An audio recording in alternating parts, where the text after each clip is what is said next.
Oh, good evening. My name is Richard. Sorry for the delay, but we are finally here. There's been a few little technical issues gone on, but we've managed to solve the problems, and we are live. We have got a very special guest joining us tonight, a former Arsenal, Crystal Palace, Northern Ireland, Republic of Ireland, international, a player that's come up through from non-league football all the way to the Premier League, won a European trophy with Arsenal as well. Coming up the other side of this.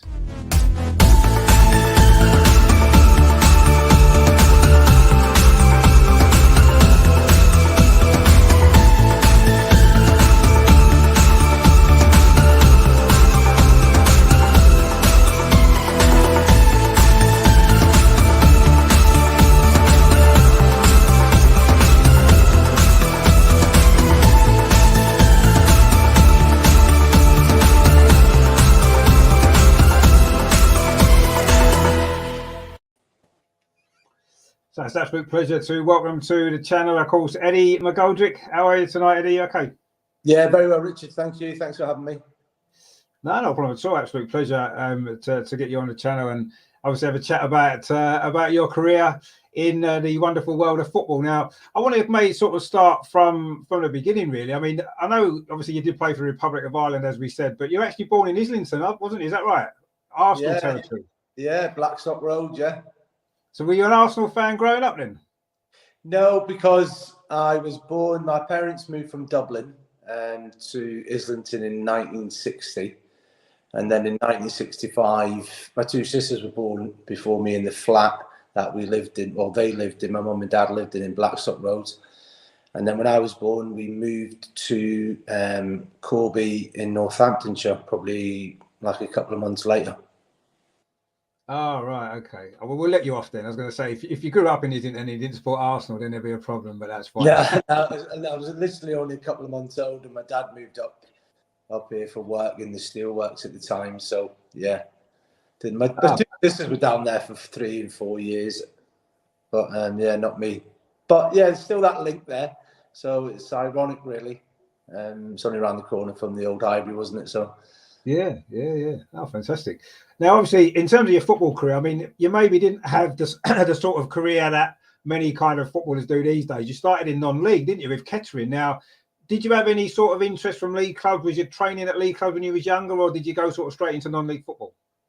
No, I was at Peterborough United as a schoolboy for about 18 months.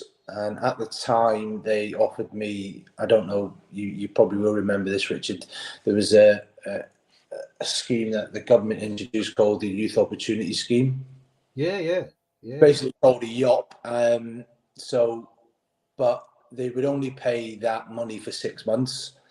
So, and then Peterborough couldn't guarantee over the next sort of 18 months of the 2-year apprenticeship that they would be able to afford the wages. So I went back to school.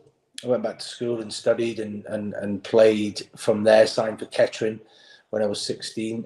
Made my debut at 16 and a half in what would be the National League now, away to Altrincham, and yeah, the rest is history. I mean, did you kind of get another job as well, or was you sort of part-time at Kettering? Yeah, no, I was working as well.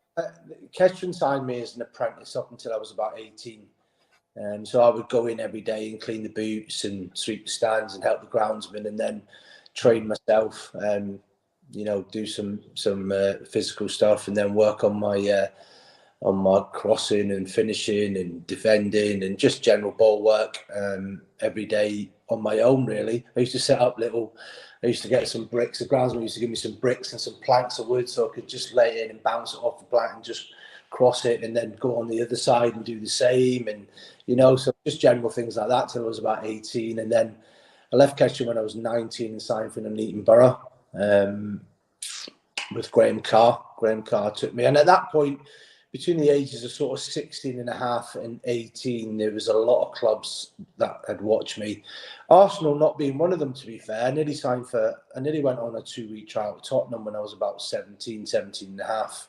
Lucky escape there then. Yeah, lucky escape, yeah. Yeah. So Bill Nicholson had watched me for about 3 or 4 months. And at the time, Kettering had a manager. You remember him, the old Scottish and Notts County player, QPR, Don Masson. Yeah. Don Masson was the manager. And Bill Nicholson wanted me to go on trial for 2 weeks, and Don Masson said, no, you can't go. We want 50,000 from him. If you want him, you just got to take him. And they said, well, look, we want to bring him to the environment. He's only 17, see how he goes. And they were just adamant. And then after that, I kind of so I was like shattered. I was literally shattered. Because, you know, that dream of becoming it was a chance to become a professional footballer, full-time professional footballer at a big club like Spurs. And then I kind of lost my way a bit for about a year. It sort of literally knocked my confidence, and I ended up sort of going to Nuneaton about a year later with Graham Carr, who then went on to become the manager of Northampton Town, and then he came back for me in 1985, 86 and signed me full-time to Northampton. I mean, was that a big, massive step? Because obviously Northampton were in Division 4 at the time, and obviously Nuneaton Borough were basically the division below, technically, wasn't they? I mean, was it a big step up going to the Football League at that point? Yeah, it was. Yeah, it was. Yeah, and again, look, the conference at that point was really physical as well. But then stepping up, you know, even only one division, then you're seeing. I mean, I think I was probably only about 20, 21 at the time. So then you're actually seeing, like, you know, proper players playing at a level. And I mean, experienced pros that have been around the block, probably played a little bit higher and then dropped down, and you're getting like kick lumps out of. So yeah, it was an eye opener, that's for sure. But it's something that I had to adapt to, and I think that's why Graham left it a year, because he signed Trevor Morley and Richard Hill from Nuneaton. We all played together at Nuneaton, and then he signed them the year before, and they were older than me and obviously a lot more physical and more matured in terms of their bodies. So Graham's advice was to stay at that level for another year, and then he'd come and get me, and he did. So yeah, it was a real eye opener. So you had to adapt really fast, because it was practically fast and furious. It was physical. You were getting kicked every week, and you know you had to learn to live with it and sort of look after yourself. Yeah, I mean, was it the first season that you're at Northampton when you won the Division 4 title? Was that your first season? Yeah, we won the championship in 1986-87. 99 points, 103 or 4 goals, 5 goals maybe. We sort of romped it by about 20 points in the end. Yeah, real strong physical side we had. We went from back to front. Graham, you know, wasn't one of these managers that wanted to play pretty football, because you basically couldn't at that level of football. So it was the goalkeeper would just launch it as soon as he got it, and we'd have 3 seconds to get to the halfway line. You'd hopefully win the knockdowns, get the ball wide and get it in the box. And I think that's why we scored so many goals. And we were fit. You know, we literally used to run nearly every day apart from a Friday. Even on a Thursday, we'd run just to get us warmed up for Saturday. So it worked. You know, it obviously worked. It did something. We overran teams and overpowered them physically, and you know, so we scored lots of goals that season. It was a good season. Was you playing on the wing then? Because I know you sort of played in defence as well at times in your career, didn't you? Was you on the wing during your Northampton? Well, this is it's not a bone of contention, but it's probably something that a lot of people don't know. I actually grew up playing. My natural position was a sweeper. Right. And you'd probably be surprised to find out that when I signed for Arsenal, that's where George intended to play me. Wow. Because Arsenal were playing 3 at the back. Yeah. Adams, O'Leary and Bold, or Linnigan, or as Martin Keown came in later on after me as well. So, or around about the same time. So yeah, that's my natural position as a sweeper. I'd grown up all my schoolboy football playing as a sweeper. And it wasn't until I was 16 years of age and I signed for Kettering that Colin Clark and Jim Condy, the assistant managers at the time, looked at me and went, well, we can't play you there in this league. So it's the 5th division. So I ended up playing right back. So I went to right back, but because I just had a natural instinct to go forward all the time. So I ended up then progressing to a right winger. But up until 16 years of age, I'd played all my schoolboy football for county, for district, for Sunday sides, school sides, everything as a sweeper. So when I signed for Northampton, Graham obviously knew that. He knew that when he signed me for Northampton, and then the following year he he dropped me back, and I played there for a couple of months. And then when I went to Palace, I used to go between playing as a sweeper and as a right winger. So when the last 6 months of the season we got relegated, Richard, I played as a sweeper for Palace, and obviously I knew Arsenal were watching me. So yeah, the intention was to play me there, but for some reason he changed to a back four, because I'd watched Arsenal for years, winning the 2 championships that they won, and they play 3 at the back. So I thought, right, perfect, yeah. But it changed. He changed his mind and went to a flat back four, and he obviously liked the versatility in me at that point, so I could play either full back or as a right-sided player as well. So yeah, but it didn't really matter. I suppose it could have ended maybe slightly different, but that's football. Yeah, I suppose so. Yeah, I mean, I suppose, like you said, the versatility was probably an important aspect anyway. I mean, obviously, after you played 1 season in Division 3 for Northampton, didn't you, before you went to Palace? Is that right? I mean, how did that move to Palace come about then? Because obviously, Steve Coppell was building something pretty special at Palace, wasn't he, at that time? Yeah, well, Steve had actually watched me. He was watching me when I was non-league as well. So it's interesting how long they watch you for. So it's probably a good 2 or 3 years Steve had been monitoring me, and obviously didn't feel I was physically ready or maybe technically ready to step up. But again, when he signed me, that season in the 3rd division, we just missed out on the playoffs. We had to go to Sunderland on the last day of the season. I think it was a Monday night, and win at Roker Park to get a point at Roker Park to. That's how long I'm going back now, Richard. Roker Park. Yeah. And we ended up getting battered anyway, 3-1, and we missed out on the playoffs. And then I left the following season. Yeah, but Steve said exactly the same thing to me. I know you want to play at the back. He said, but I've got Ian Wright and Mark Bright up front, and we play a fast, very similar to Northampton. We play a fast, direct style of football. We get the ball forward and we get the ball in the box. I want you to play in the wing. But if at some point, he said, I'm versatile. If at some point we need to change, I will, and I'll play you there. So yeah, that was a sort of another, not back in the sense that, because I wasn't bothered where I played as long as I was playing. And I knew I've always, I've been in coaching for a long time, and I always say to young players, now, if you're a good footballer, you can play anywhere. If you understand football, if you actually understand football, and if somebody asks you to go and play right back, you should be able to play it. Whether you're a centre forward or a right winger or a left back or a centre back. I know the size of players now is totally different. The physical aspect of players is totally different. If White playing for Arsenal now at right back, he's not a right back, but he's gone in there and done a job till Tomiyasu comes back. In an ideal world, he wants to play centre back, but he'll go in there and do a job for the team. So, that's what I did, and sometimes it became a little bit, I just want to sort of cement one position down and play there and try and make it work. But obviously, everybody that I played for says, well, Lee Dixon's injured, let's play Eddie at right back, or we've got an injury to Andy Linnigan or Steve Bold, let's play Eddie at centre back behind Tony and Martin, or so in that sense, it was nice that a manager could rely on you to do that. But also on the other flip side of the coin is that sometimes you just want to cement down one position.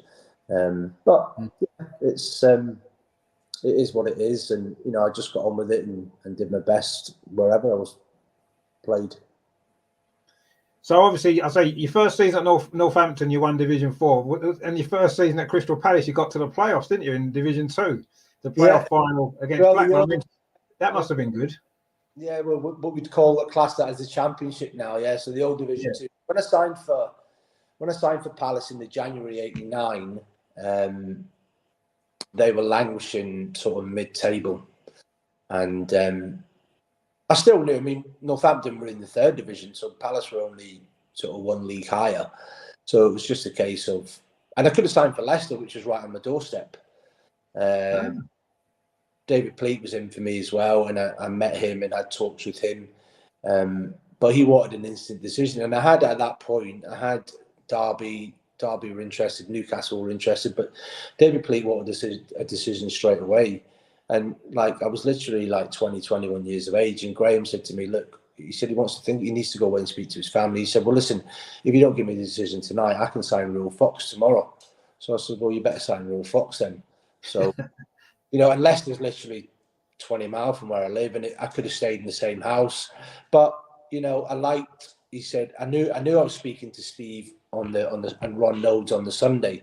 We were driving down to London on the Sunday to speak to them and have lunch with them. So I obviously wanted to hear what they had to say and what his plans were and where they were going to play me, etc., etc. And so I just liked Steve's philosophy, and he was positive about me as a player and what I could bring to the team. He obviously mentioned Brighty a lot, and their strengths and what they feed off, and he said I would fit in perfectly. So I went down on the Sunday, spoke to him, signed on the Sunday, and that was it. So we ended up. So going back to sort of got off the beaten track there, Richard. Sorry, but we were languishing probably about 11th or 12th, and the results were kind of indifferent. I made my debut in this. Remember the Simod Cup? Yeah. And I made my debut on a wet, windy Tuesday night at Selhurst Park against Luton. I think the score was 1-1. I think. And then my full debut was away to Chelsea at Stamford Bridge on the Saturday, and I'd gone from playing sort of 3rd and 4th division football, and Chelsea were in the 2nd division at the time, but Tony Doriga was playing left back, who might correct me if I'm wrong or right, but I'm not sure whether he was the current England left back at the time, or he was certainly still in and around the squad. So that for me was like a massive step up in sort of playing. You've just gone from playing a year ago, playing in the 4th division and the 3rd division, to now playing at Stamford Bridge and playing against, an ex or current England left back. So, it was like, whoa, here we go. So what are you going to do about it? And we lost 1-0 that day, but we ended up sort of going on a run for probably about mid-January, and it just clicked. And we just won game after game, and Wright and Bright were prolific, and we ended up missing out on the automatic promotion on the last day of the season. We beat Birmingham 5-0, and I don't know if you remember, there was a lot of crowd trouble back then, 80s, sort of early 90s, and Birmingham brought 5,000 fans down, but they were all in fancy dress, and it was a roast hot day. Man City, who was second, were away to Bournemouth.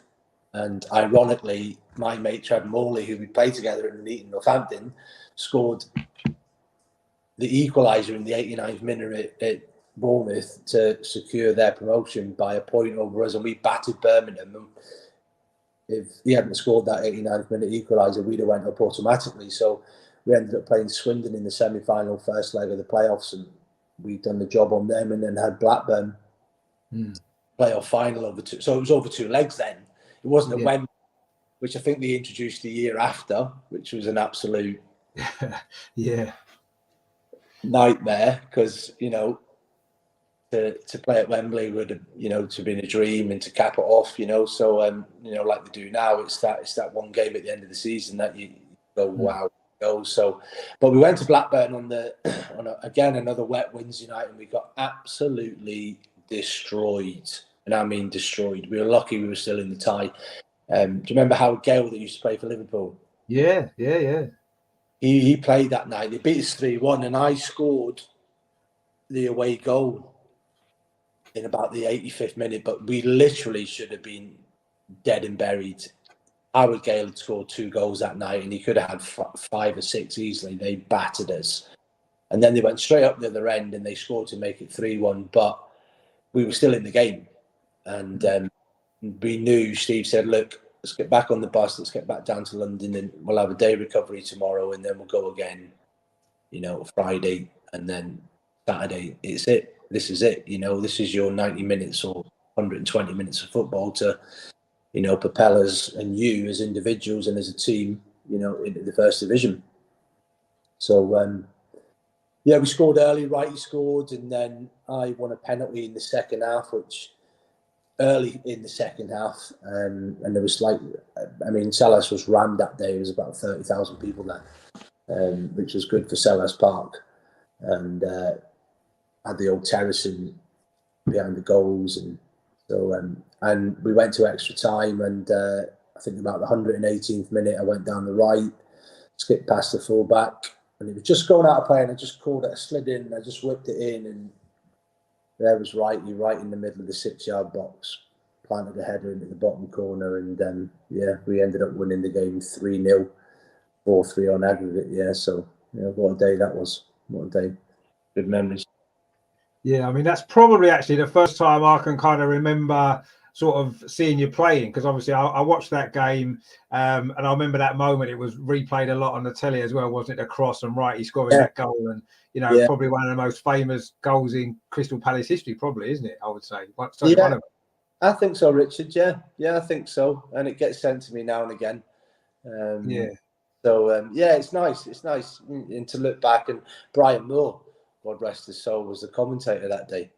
And he said when you watch it back, and he's like, "What a ball!" Because it looked like I wasn't going to get there, and I slid in. I was all one knee on the side, and I just whipped it.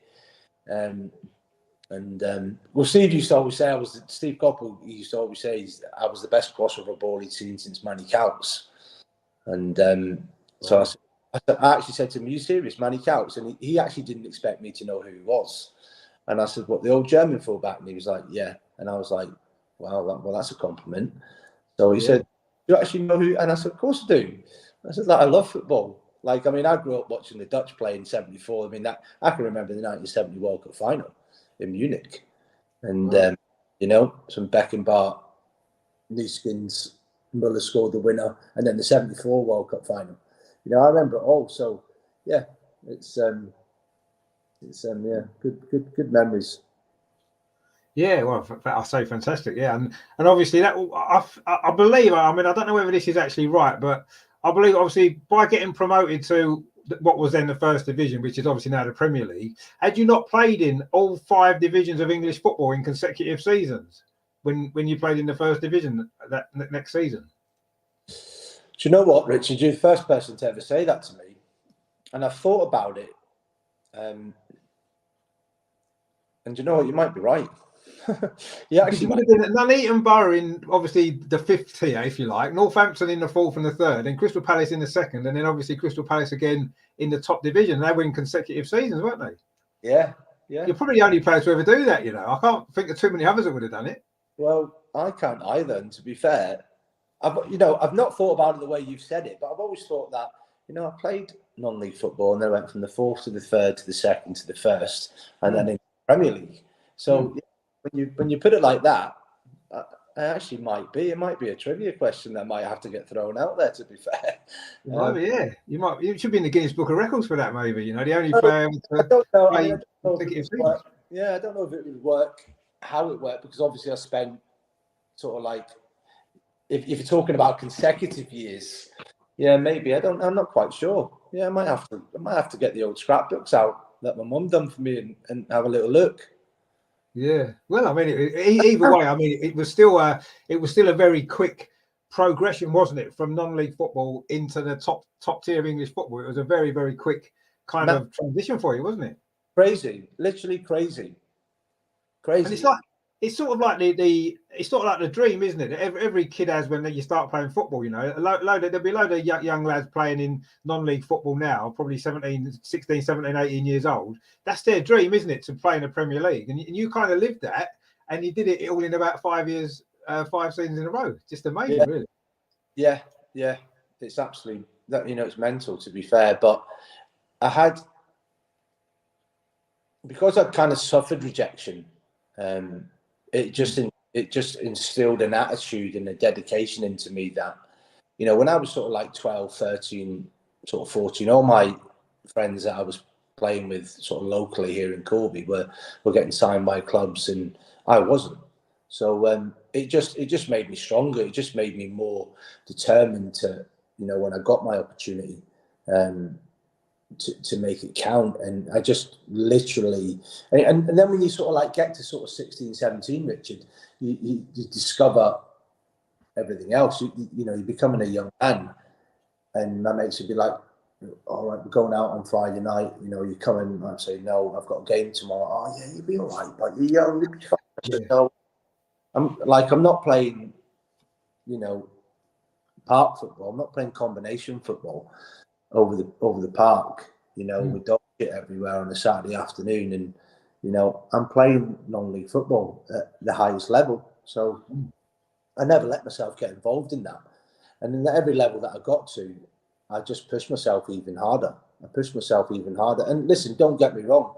At every single football club that I've been at from 16 years of age, non-league and full-time professional, semi-professional and full-time professional, I've had some amazing times, but I've also had some difficult times. I've had some bad times, injuries, loss of form, and loss of confidence and being out of the side. So, but it comes with the territory.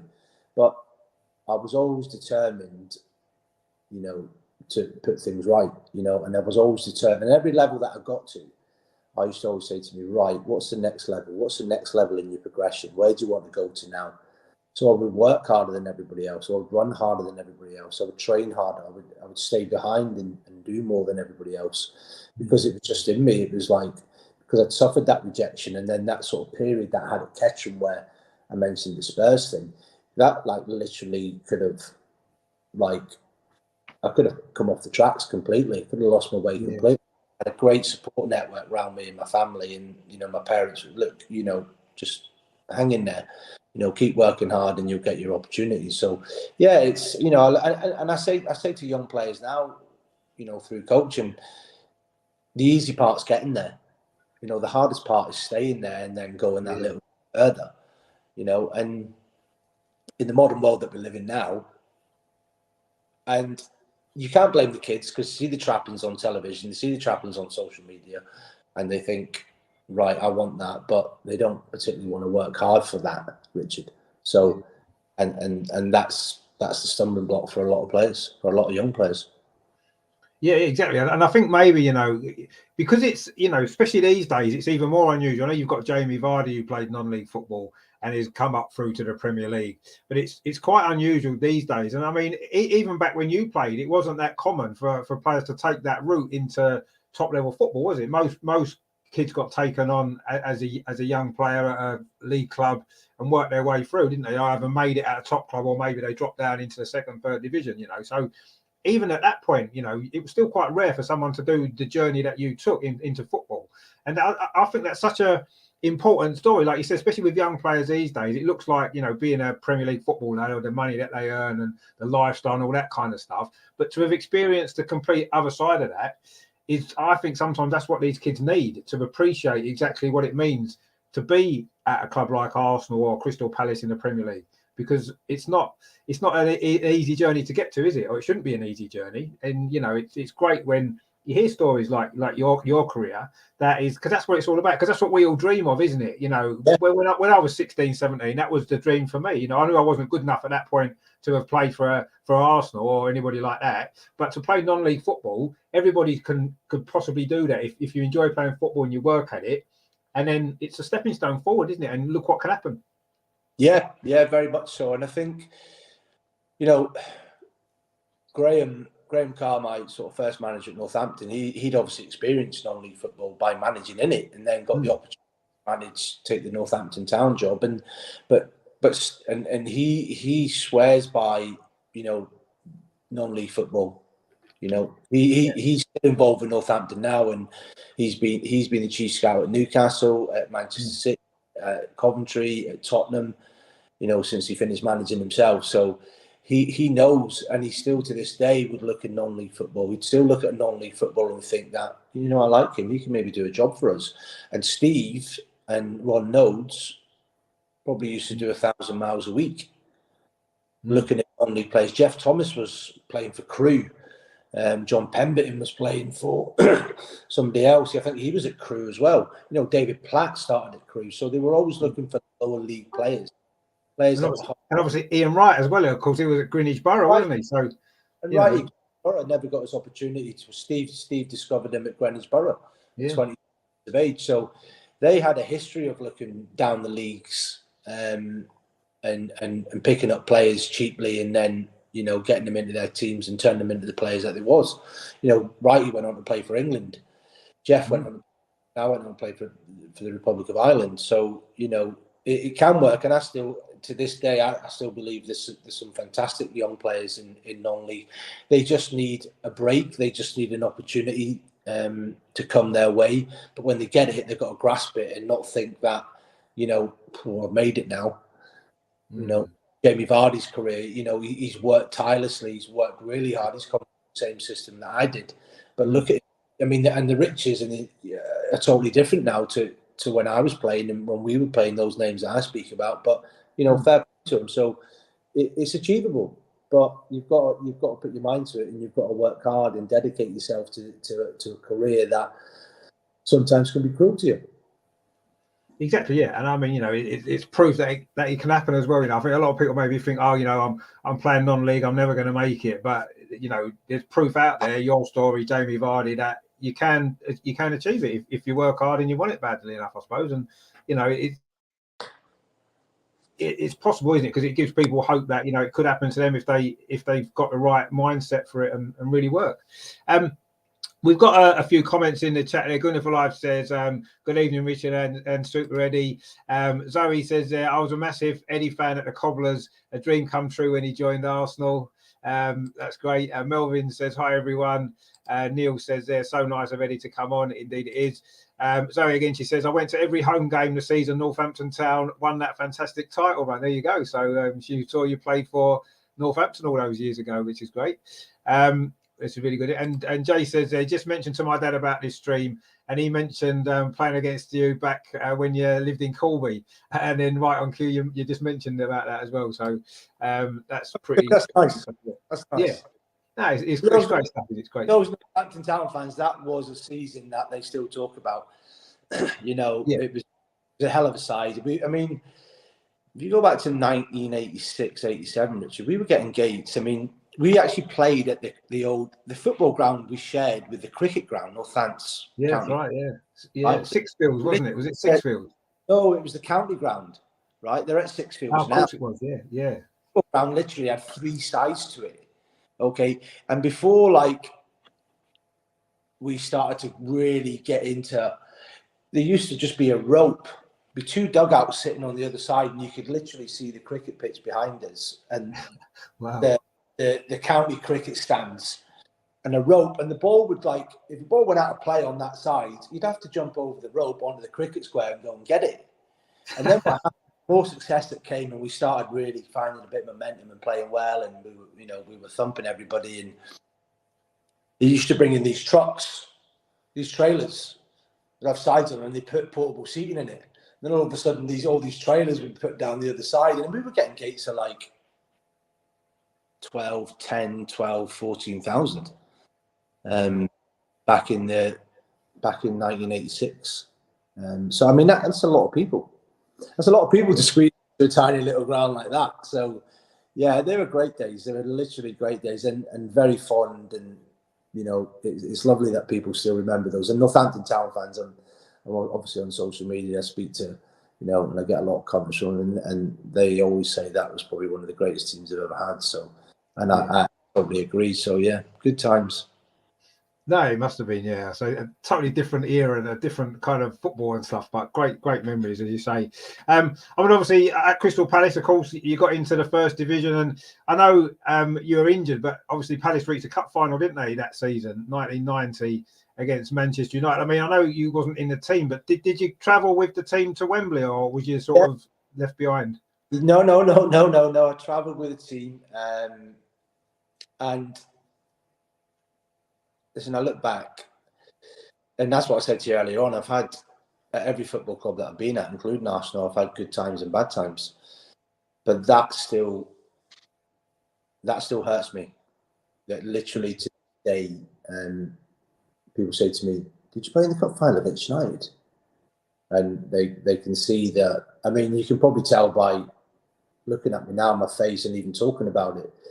It literally still rankles with me as probably the biggest disappointment in my career, if not my life. That's how that's how much it upset me. I'd played every game for Palace up until, and I know the dates. I know the dates. 27th of January, 1990. We were home at Liverpool, and the second half, and it's the same day that Wrighty broke his leg, and you were only allowed 2 subs in those days. Yeah. So I remember going into a tackle. The ball was in the air, and I went in. And just as it came down, myself, John Barnes, and Barry Venison all went in and we clashed. And I just felt something go on my knee, and sort of got up. Dave West came on, the physio, and sort of looked at it. He said, "Have a little go. I'm not quite sure at the moment." So I was like, "No," straight away. And just as he went like that, Wright was already limping off, and Stephen double substitution. So we ended up going down to 10 men.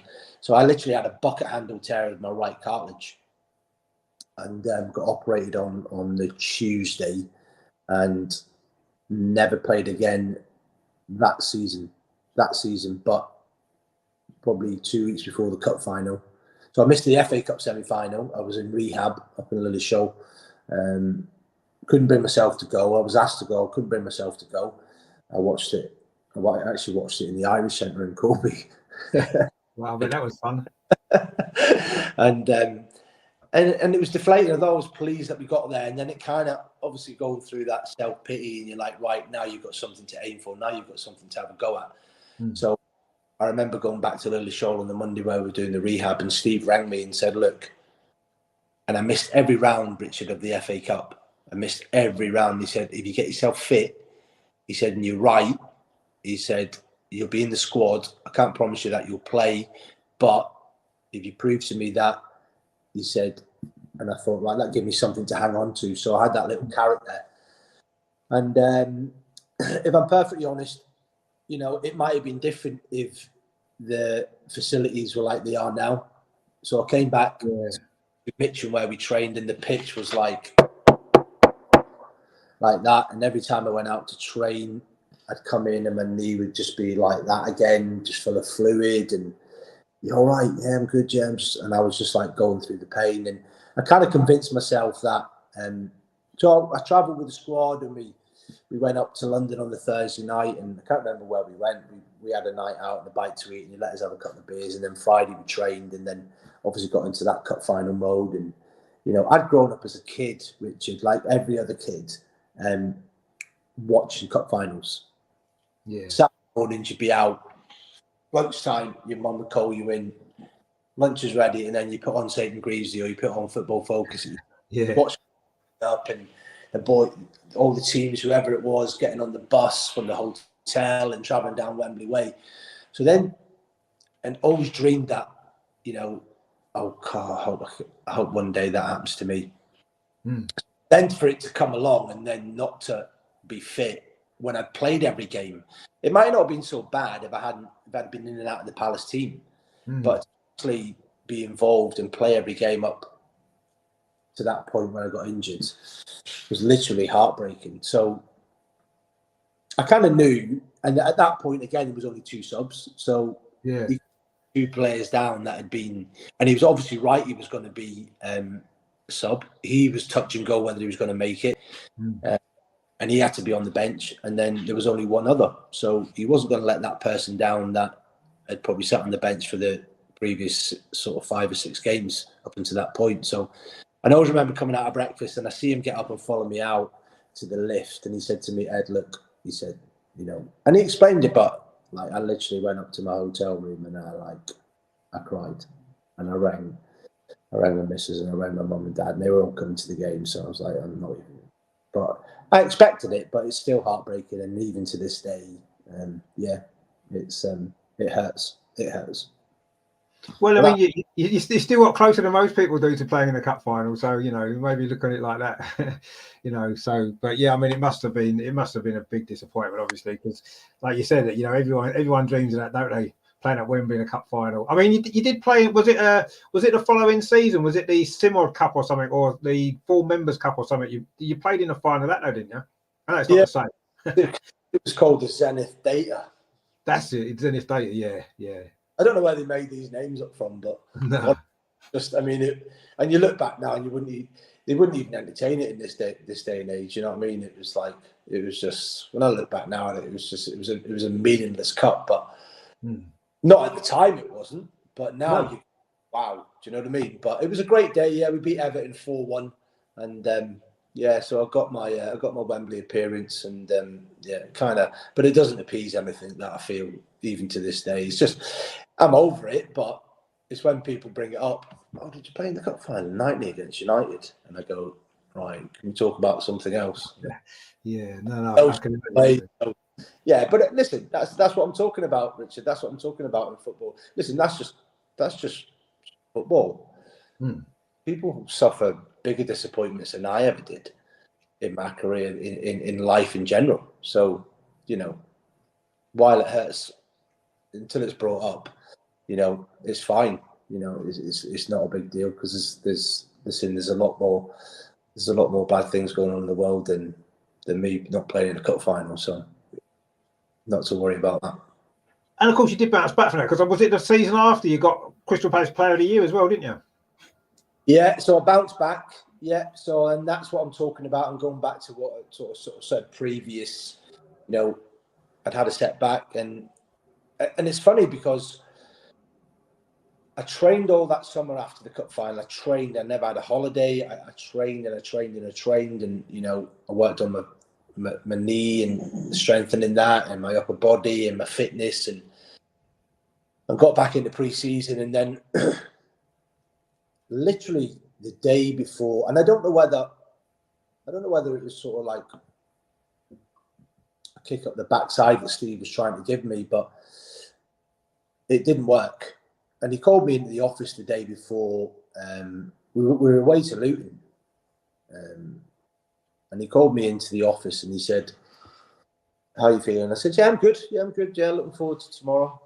And he said, "Look," and to be fair, he's a very logical man, Steve, and a bright man. He had a degree and everything. So I don't know whether it was. I still to this day, again, it kind of perplexed me. He said, "Listen, the only reason you're playing tomorrow is because so and so's not fit. So it's a great opportunity for you to go out and, you know, work your way back into the team and be my first choice." And I didn't take it very well, to be perfect. Kind of sort of, I didn't say too much, but I was kind of sort of taken aback. Because obviously I was still sort of nursing a hangover of missing the cup final, and I was working my way to sort of full fitness, and it just wasn't what I wanted to hear. So I ended up not playing the next day.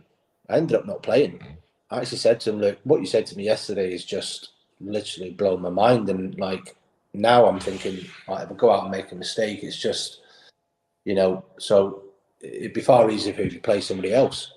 So, yeah, I mean, and that's the way I was, you know. And the fact of the matter is that I hadn't slept all night because of what he'd said, and I was probably still feeling, like I said, the after effects of missing the cup final. So yeah, I basically languished in the reserves for a couple of months.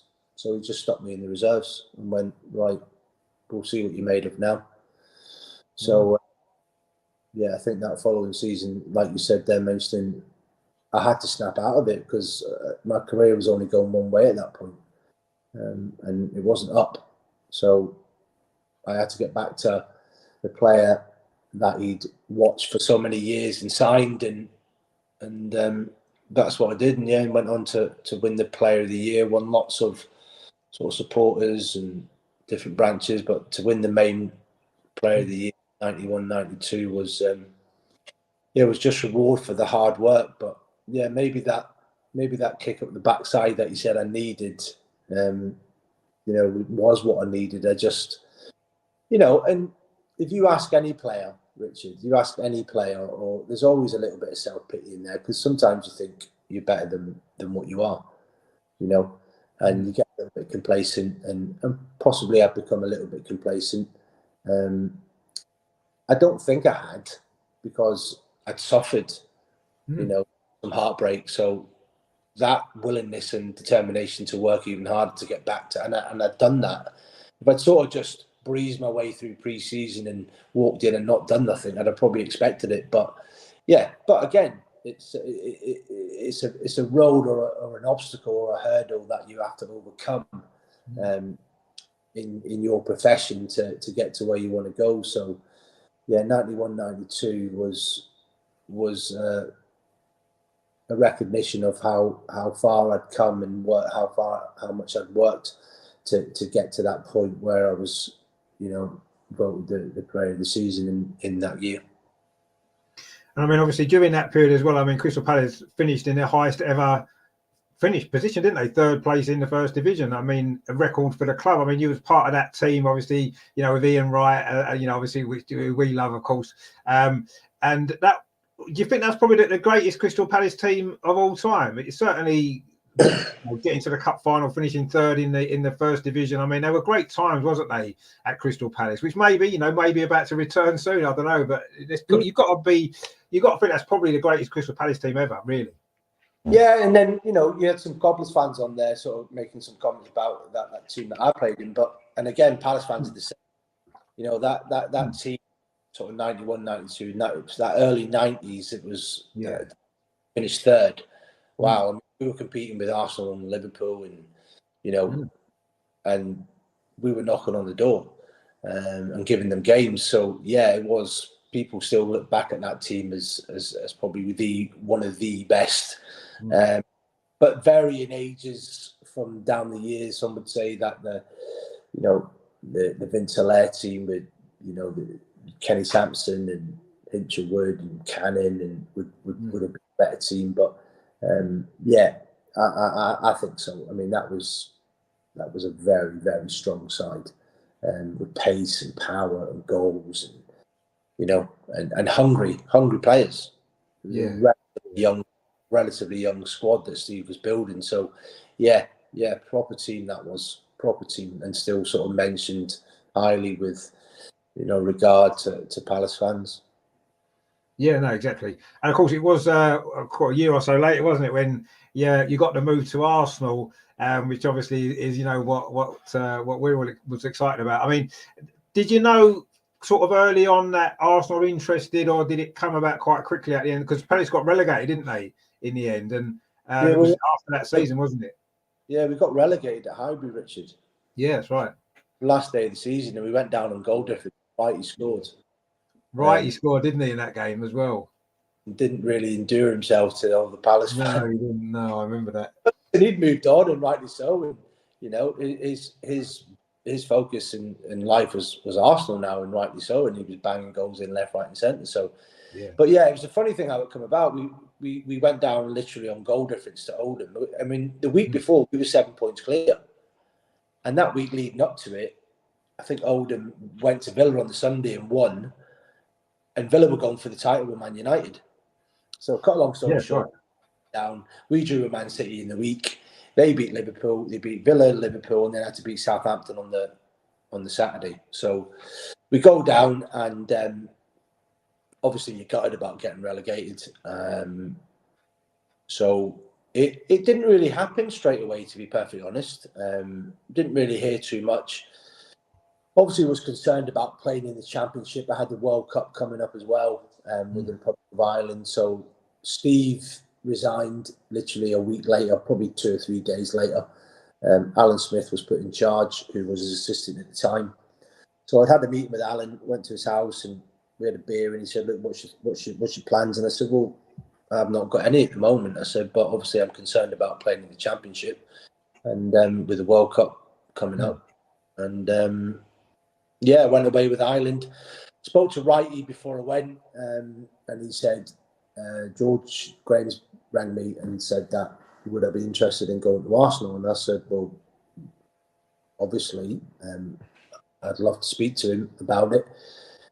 So I went off to play for Ireland. We had 2 weeks away. We had sort of like 3 European Championship qualifiers, or World Cup qualifiers, I think. Actually, I think we qualified for the World Cup. It was sort of European Championship qualifiers.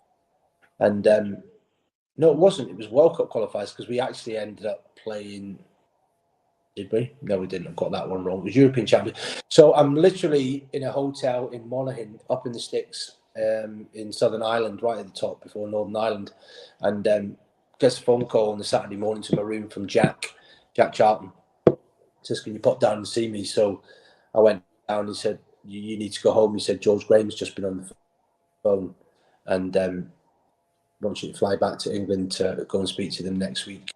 So he said, I said, well, are you okay with that? He said, well, look, we've already qualified. So, you know, just go back. Don't worry about it. Get your future sorted out. And, you know, we'll take it from there. So I came back, spoke to Wrighty, flew back on the Saturday evening, spoke to Wrighty on the Sunday, and then went in and spoke to George on the Monday or the Tuesday. I can't remember which day it was. And the deal was sort of quickly signed, and everything had been agreed with the fee between the two clubs. So yeah, that was it, and yeah, started my Arsenal career. So yeah, I was looking forward to it. It was great.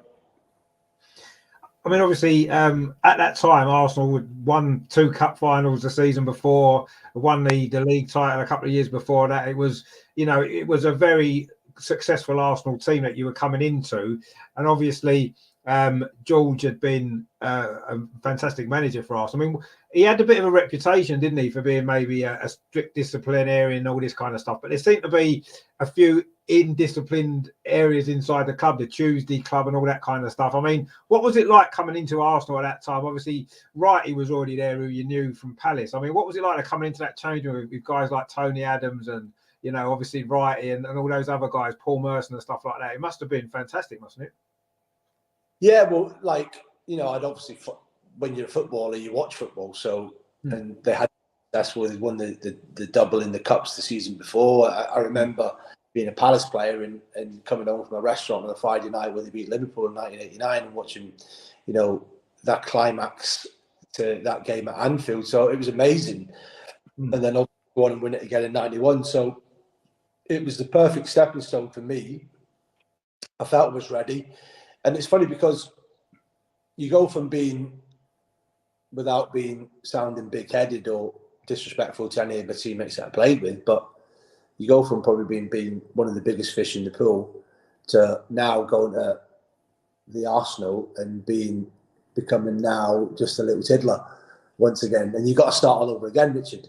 You've literally got to start all over again. You walk through that door and I'm saying to Wright, you were driving around the end. Because me and Wright had shared a car when we were at Palace for 4 years. And then he obviously left for me. So he picks me up and he said, "You're all right?" And I was like, shitting myself, man, to be fair. I'm literally... He said, "Don't worry, the lads are good." He said, "They'll be fine." He said, "Mackie, you'll be fine. Don't worry, you'll be okay." And I'm kind of quite outgoing anyway, but, you know, it's a big step.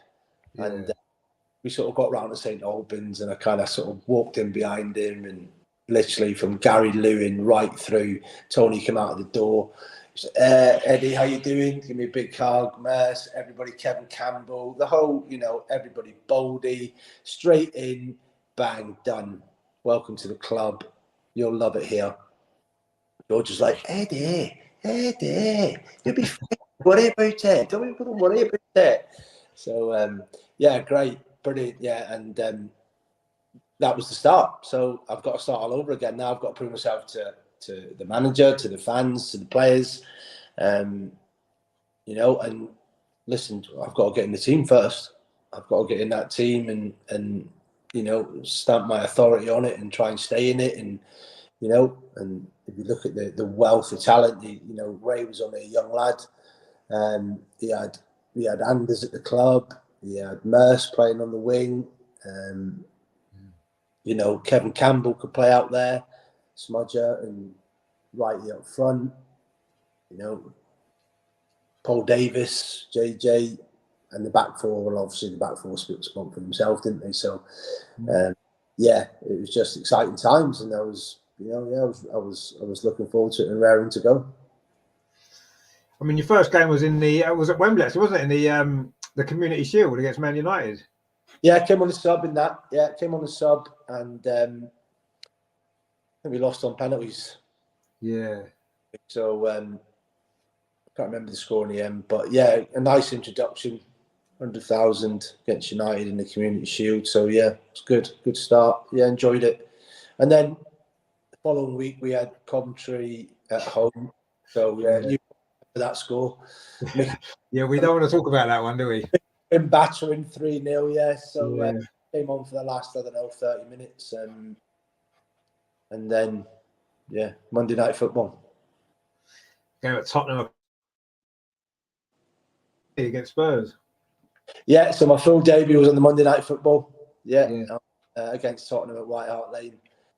What an introduction to my first North London derby. And good performance, really good team performance. I remember that night. It was like a hostile atmosphere, and the lads were like, "You ain't seen nothing, Ed. You think Millwall Palace is like?" You wait till you get out in the red hot heat of that game. He said, like, the fans will be on you. He said, it's right. He was like, but he said, just you be fine, Macca. You'll be all right. Don't worry about it. And I think it was an 81st minute. I took a corner, so I got an assist. Big and nodded it down, and right, he was there. His predator instincts always there, in the right place at the right time, just to nod it into the back of the net and do the joyous celebrations. Yeah, he loved the goal against Spurs, didn't he? Right, as well, which is why we loved him even more, I think, because he always seemed to pop up with one, didn't he? But that was, I remember that game. That was, that season in the end. I know, maybe Arsenal we were maybe expecting Arsenal to maybe challenge for the league title, and it didn't really happen. But of course, there was that fantastic European campaign, wasn't it? The Cup Winners' Cup. Obviously, went all the way to the final. Now, of course, it was during that campaign, wasn't it, when you scored what turned out to be your only goal for Arsenal? That game at Standard Liège in Belgium, the 7-0 victory. That was hell of a night, wasn't it? Yeah, very much so. It was a great night, perfectly honest, Richard. And my one and only Arsenal goal. Would have liked to have scored more. I was never renowned as a goal scorer, to be fair, but I think the season before I scored 12 goals for Palace in the Premier League, or 10 goals for Palace in the Premier League. And Ron Nodes had offered me a goal bonus, thinking that I'd never score them, because I think the year before I ended up getting 10, and he had to pay me like quite a bit of money per goal, and he was raging. So it was only that season, really. I was never a prolific goal scorer. I was more of a provider, really, to be fair. So but it was a special goal, that's for sure. And I think I set 2 or 3 goals up as well for Kev, and Merce, I think, scored that night as well. Yeah, and I got the 7. But I got a bollocking after that game. Can you believe it? From George? Literally, no, not off George, off one of his coaches, Stuart Houston. I got a bollocking because they nearly scored at the end, and I didn't quite sort of track the fullback back, and we were 7-0 up, and he literally laid into me, in the dressing room, and I couldn't see. All the lads were sort of looking at him in disbelief, going we've just won the game, aggregate score a 10-1 or something, and you haven't. And I just sat there, and George came out and went, "Stuart, just there's no need for that. We just let's enjoy the win." So I got a bollocking after it. So there you go, back down to earth in a bang. Wow. Okay. Well, I suppose that's the life of a footballer, isn't it? I guess. But obviously, in the final, that was an incredible night, wasn't it? In Copenhagen against Parma, with massive underdogs really to win that game, as it turned out, and a few injuries. Wrighty was out, of course, wasn't he? Suspended. So we were up against it, really, wasn't we? But we pulled it out of the bag. You come on in that game as well, didn't you? Which was great. Yeah, brilliant. And I always remember that night. It was a great night, and it was funny because some things happen sometimes, Richard, in your life, and it gives you a sign, or in your career. And we were actually pulling up, and if you remember the stadium, it wasn't enclosed; it just had 4 sides, didn't it? Yeah. And as every ground, not like the new stadiums now that are just built right round. And I'd played for the Republic of Ireland, so I knew it was going to be a good atmosphere. But as the bus was reversing back in, the podium was kind of, sometimes where they put the goals that they bring out on the pitches now in the corners. Yeah. Podium was there for UEFA, for obviously to go onto the pitch after the game. And I don't know whether it was coincidental or whether it was,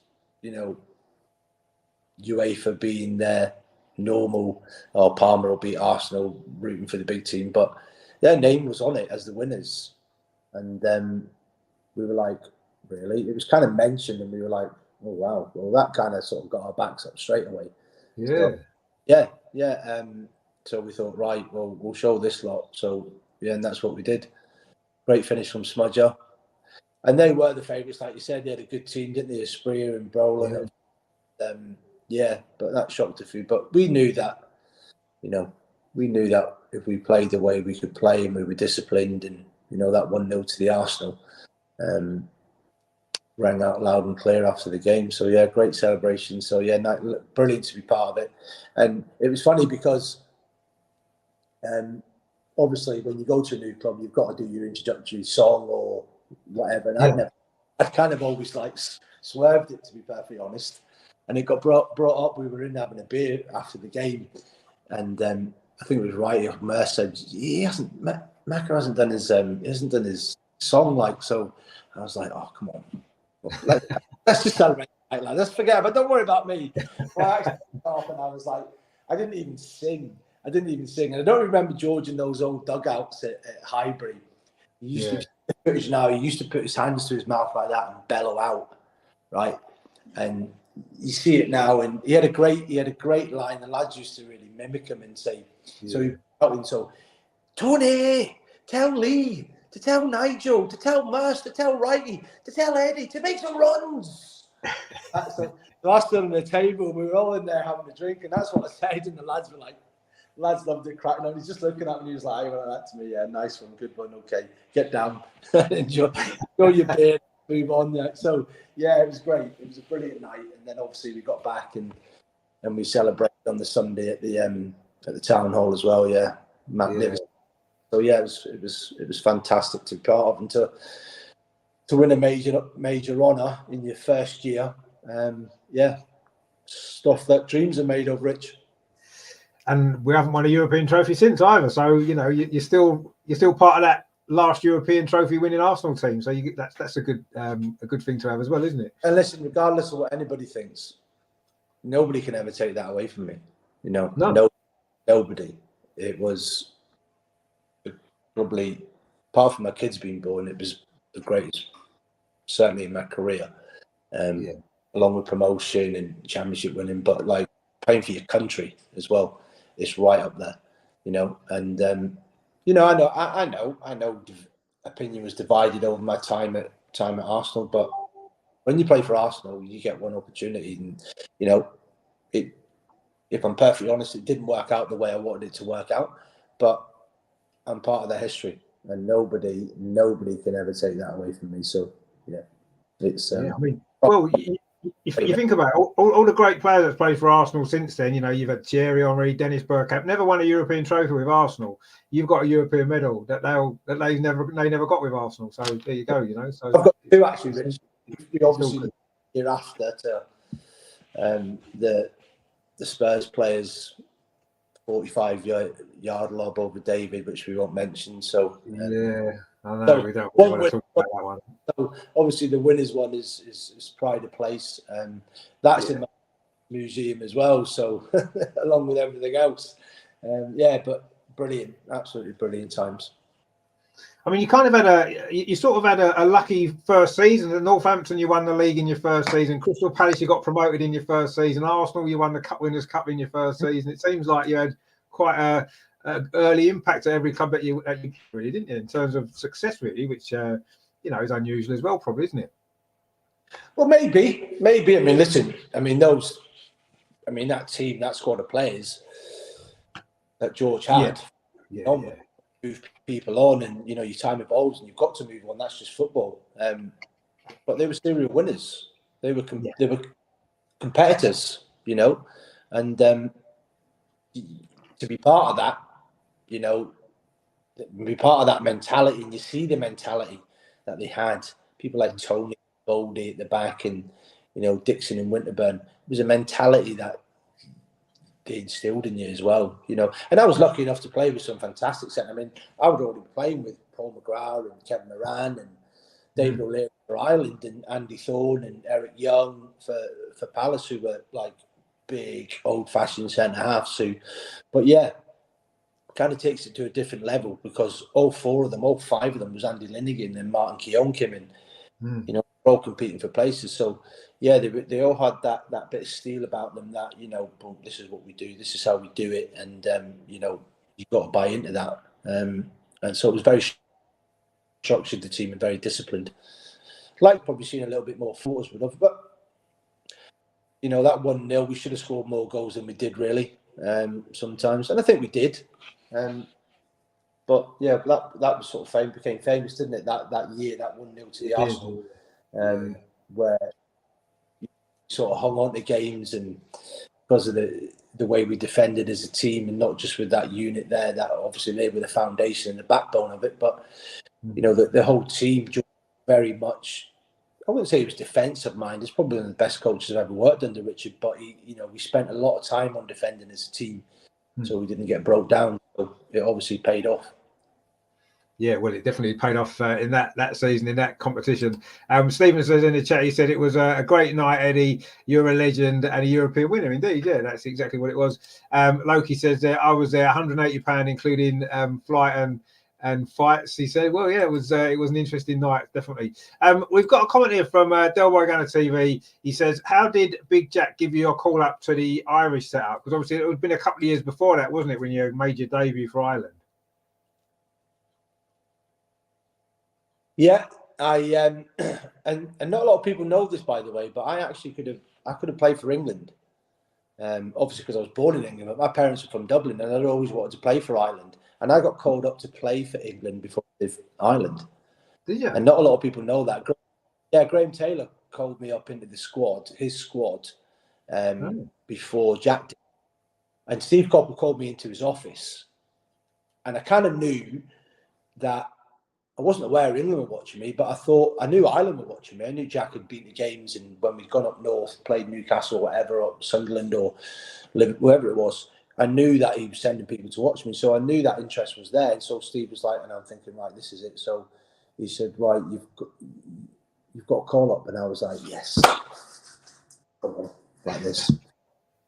And he sort of looks at me, and I'm like, right, come on then, tell me. And he goes, yeah, Graham Taylor's been on the phone. And I was like, Graham Taylor? I literally went, Graham Taylor? He was like, he's called you up to play for England. I was like, I don't want to play for England. No disrespect. I said, I'm not English. He said, what do you mean you're not English? You are English. You're born in London. I said, yeah, but I've been brought up Irish all my life, if there's such a thing. That's my history. That's where my genes are. I said, I want to play for Ireland.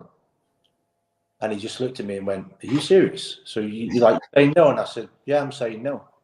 So literally, I went and said, hey, got up and walked out. 2 weeks later, I'm sitting at the same table, and bearing in mind, he just opened his door that day and said to me, Macca, can I have a word? So I went in.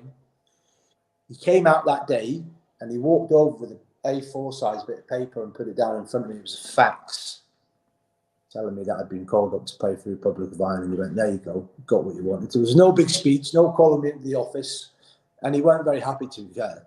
Obviously being one of England's best wingers, play the game. He weren't particularly happy. So that was my introduction to. That's the way it was done. It's a fax. There you go.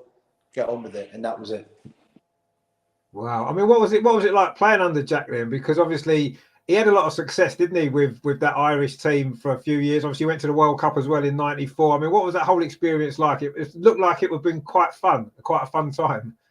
Oh, honestly, Richard, too many stories to tell you. Honestly, I could get myself in serious trouble, but it was probably one of the best periods of Irish football. Yeah. And it will never be repeated because the game's changed now, and teams wouldn't do. You couldn't get away with what we did in terms of, and I don't think we didn't do anything wrong, but we just enjoyed ourselves, and he allowed us to enjoy ourselves because it was just like one big party. Literally, like was just one big party every time you went. He'd say to us we'd play a game then in Ireland, or we'd fly back to Ireland from an international game, and he'd say, right, when do you want to come in? Do you want to come in on the Saturday, the Sunday, or the Monday? So obviously some players' family lives are different. Where I was always a Saturday. I was like, yeah, I'll come in on the Saturday. So, or if like you had something on, or come in on the Sunday, because he would allow you to go out and experience Dublin and drink with people and have a good time. And then once Monday came, boom, you're down to the work. And it was just incredible. It was literally incredible. You go into a bar with Malahide or down into Dublin, into the city, and I mean, all my family, apart from my closest family, my mum and dad and my sisters and siblings, lived in England. And a couple of my brother and sisters, but all my dad's family were all Dubs. They're all living in Dublin. So I would go and see my nanny, and I'd go and see my aunties and uncles and my cousins, and let's go down, let's go and have a pint, Eddie, and then. But listen, as soon as Monday came, Bob, that was it. We'd have whoever we had, Spain, Portugal. We even played England, and we'd done the same on the Saturday as what we did before. So, and we went out and beat England. That was the game that got called off after 25 minutes. So, yeah, just unbelievable times. And that World Cup, well, it was incredible. We'd been there for 2 weeks, acclimatizing in Orlando, and we used to train twice a day. So we train morning, come in, we're at this complex, and then we go and have something to eat and have a little nap, and then start training again at 3 o'clock when it sort of could maybe cool down a little bit, or the temperature dropped, and then we go back to the hotel about 5 o'clock. So Jack wasn't there this day, and he'd gone off fishing. He chartered a boat and gone off down the he loved his fishing, didn't he? He loved his fishing. Yeah, and we were like, so Morissette is the assistant manager, says, right, we're only training in the morning. So he said, you can have the afternoon off, boys, go and do what you want. We were playing Italy the following week in the Giant Stadium. So he said, you can go and have a game of golf, go and meet your families, go and have a drink. But as long as you're back in the hotel tonight for 11 o'clock, he said, that's fine, and we start again tomorrow. So literally within an hour and a half, there's 3 limousines pulled up on the driveway to the hotel we were staying at in downtown Orlando. And boys are like, right, we're going for a drink, we're going for a little Sunday session. So we literally pulls into Church Street, which is the main sort of drag for all the supporters. So bearing in mind now you've got Ireland fans, Italian fans, and Dutch fans, Norwegian fans, all mixing in together. Well, these 3 limousines pull out. We pull up outside a pub called Rosie O'Grady's, obviously the Irish. Yeah. And we're looking at these limousines, and next minute all the boys start getting out, and we've got we've got polos on, our Ireland polos, and just shorts and trainers and that. Well, the place is in an uproar. So he goes into Rosie O'Grady's, and literally 8 hours out later, we think, right, we better get back in the limos. They told us to come back 10 o'clock because it was a good sort of half an hour's drive from where we were staying outside Orlando. And all I can remember is Dennis Irwin was getting body surfed across this packed pub, right to the front door, so we could get out and get back in the cars to get back to the hotel. And that was a week before we went on to beat Italy in the Giant Stadium 1-0. Now, what other national team would have done that? It was just incredible. So the next morning, we're up for breakfast from 8 o'clock, training at 9, half 9, 10 o'clock, whatever. Jack goes, good night. Yeah, great night. Thanks for that, Jack. Okay, down to business now. Here we go. And yeah, that's what it was like playing for Jack and playing for the Republic of Ireland. Unbelievable. Literally unbelievable. But listen, we had a group of professionals playing. I'm talking players. We went through that squad. Wow. Yeah. Wow. It was unbelievable squad, Richard. What a play. I mean, what a group of players. So to grow up again for me, I'm sort of like when I walked into Arsenal, I'm sort of looking at all the top players. And then when you play for Ireland, I remember watching Paul McGrath was playing in the 4th division. And I'm watching Paul McGrath and, John Aldridge and, Ray Houghton and Steve and Ronnie Whelan, Kevin Moran on television. And then a couple of years later, I'm playing with them. So it was mental really, to be fair. But yeah, unbelievable times. Yeah, no. I mean, I say that Republic of Ireland, sort of that period of Republic of Ireland football, it was incredible to watch. And even as an England fan, I used to love watching them play because it just looked like a Sunday league team playing international football with all these great players. And it was just amazing. That World Cup, obviously in America, that game against Italy is probably the most famous game in Republic of Ireland's history, isn't it? Beating Italy in that World Cup, just incredible scenes. Oh, incredible! And went on and went on into the night. We actually stayed in New York that night. We actually stayed over, and then went into New York the next day and had another bite to eat, another couple of beers, and then flew back to Orlando because we were based in Orlando and flew back to Orlando on the Monday. So it was incredible. I mean, the Giant Stadium, it was sort of 50-50 Italians, 50 Irish. Yeah, it was an amazing atmosphere, and obviously they were the hot favourites. And Ray's great scoop left foot slammer over the goalkeeper. Yeah, the place went mental. So yeah, good times. You look back and you go, oh, how long ago was that? And it's just you go, wow, really? Yeah. Oh my days. But yeah, it was. And they reached the final, didn't they? That World Cup as well, Italy, didn't they? They Yeah. got to the final, and you beat them. So there you go. Lazio's penalty over the bar, a bit like mine. Like you're probably going to come on, are you? Well, you know, we might talk about that. Delboy says, thanks for picking Ireland, Eddie. When I was a youngster, having an Irish international at Arsenal was so special to me. So he says, thank you, Eddie, for choosing Ireland. I mean, it's like you said, it's your country, so why would you not, I suppose? But yeah, Melvin's got a question for this. Did you play in Dublin in Liam Brady's testimonial against Finland? Did you play in that game? No, probably just a little bit too young for that, Richard. A little bit too young. No, I didn't play him in Liam's testimonial. Played in a few over there, Kevin Moran and Ronnie Whelan, but I never played in Liam's. No, what year was that? It was probably would have been probably late 80s, maybe. Yeah, possibly. I can't remember the year now, actually. Melvin might know. I never made my debut for Ireland until 91, 92. So, yeah, that would be fine. Yeah, it would have been before then. I would have thought so. Yeah, I would imagine it must have been. But yeah, I mean, obviously, I know when your football career finished. Actually, no, what I want to talk to you about was obviously the second season you was at Arsenal. George Graham got sacked, didn't he, halfway through the season for that financial stuff that went on. I mean, was you aware of that before it happened, or the players in general? Were you aware that? Did you know that was going to happen? Because us as fans, we just sort of found out one day. It's like, oh, George has been sacked. It's like on the day of a game. It was as well. I mean, was you aware that was happening, or was it a shock to you as well? Because I mean, that was a big shock when I heard about that. Mind blowing, literally mind blowing. I think I can't remember that year we played on Tuesday night. We were at home at Notts Forest. Yeah, that's right. Yeah, we trained on the Monday, done the shape, and I was playing, and then went home. Me and Righty drove home back around the M25 to South London, and it's a phone call the next morning. The gaffer's been sacked. What? I think it was a press guy. Can't remember who it was. Rings me, goes, George has been sacked. We couldn't believe it. So we were obviously got a call from the club saying, right, you've got to come in early an hour. We used to always meet at Southhurst Golf Club anyway, Richard, for pre-match meal. So we got there and Stuart Houston was in charge and just explained briefly that George had relieved of his position and we've just got to get on with it, and that's what we did. I think we were all still in shock, to be fair. So he said, "Let's just go out and put in a performance for George, and we've just got to get on and see what happens next." And we did that, and we won 1-0, and we actually went on a decent run then. To be fair, we went on a decent run that second year. But it's funny because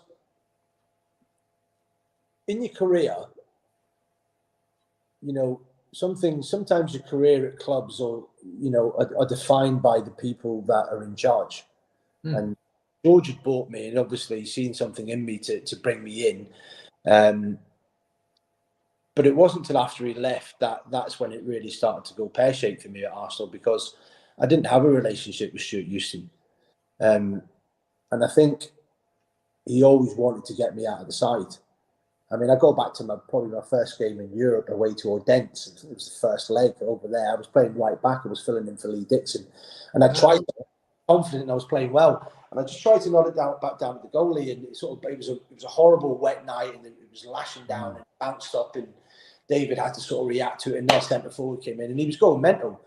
And again, George said to him, and it was him that bollocked me against Standard Liège as well. So as soon as he got the job, it just... I always felt that he was looking for an excuse to get me out of the team.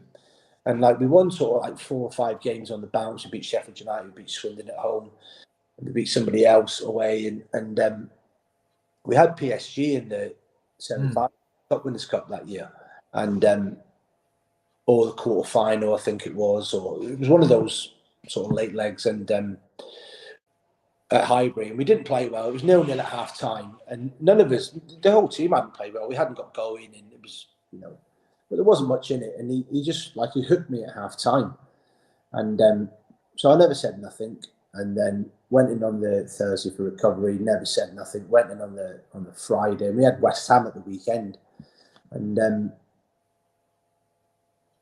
I was in their squad, thinking that, I don't know, it was a squad of 20. And I think then it was 5 subs. You could have like 16 in total. So when he put the sheet up after training, I wasn't even in the squad. So I was like, really? I've just gone from playing like the last 5 games. Okay, you hooked me on the. So I went to see him, and he just said, he basically made it quite clear that I wasn't part of his plans. So yeah, I think that was probably the start that I knew something then probably wasn't quite right. Why it wasn't quite right, and it was under George, but under a different coach who was part of his setup, obviously didn't fancy me, and yeah, that was probably the start of the decline, really, to be perfectly honest.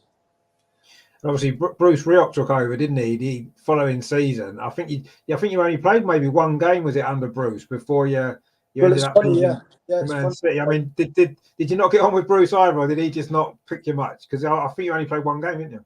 Well, it's not that I didn't even get on with Stuart. I actually had a working relationship with Stuart. He obviously just didn't fancy me or didn't like me for some reason. But it's ironic because when Bruce Rioch came in, and to me, listen, nobody got on with Bruce Rioch. No, there wasn't one player in our squad that liked him. And Wrighty's made it quite clear that over the years. And he actually came in and said, the slate's clean for everybody.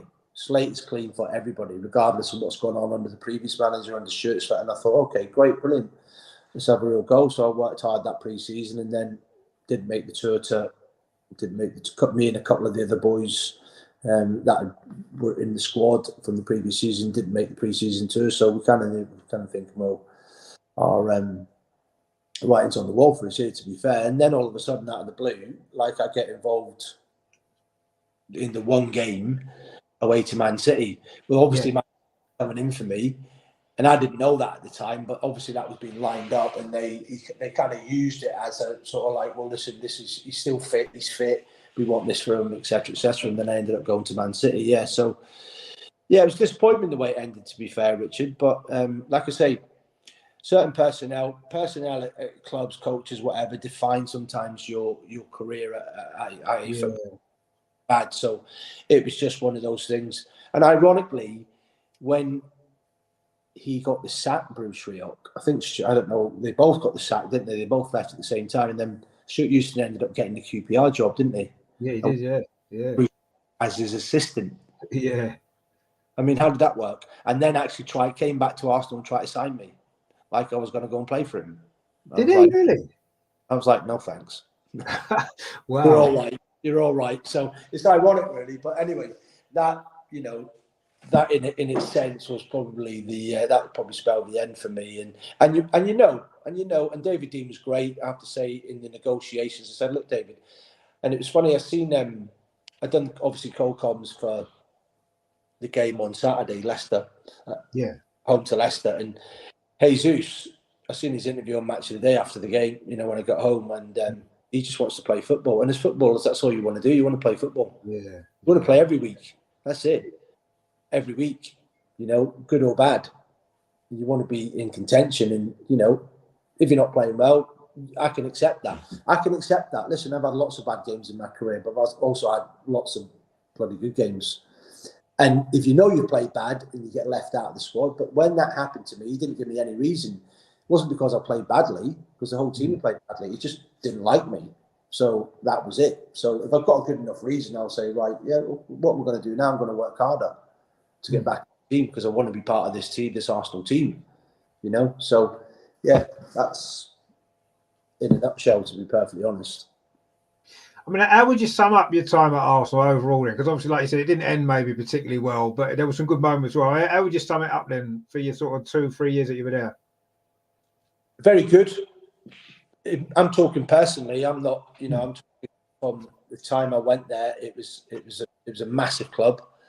It was an opportunity to play with some top class players, play with Wrighty again, internationals, work under a great coach, great fan base. and a successful fan base. I mean, a successful football club in terms of winning trophies. So yeah, relished it.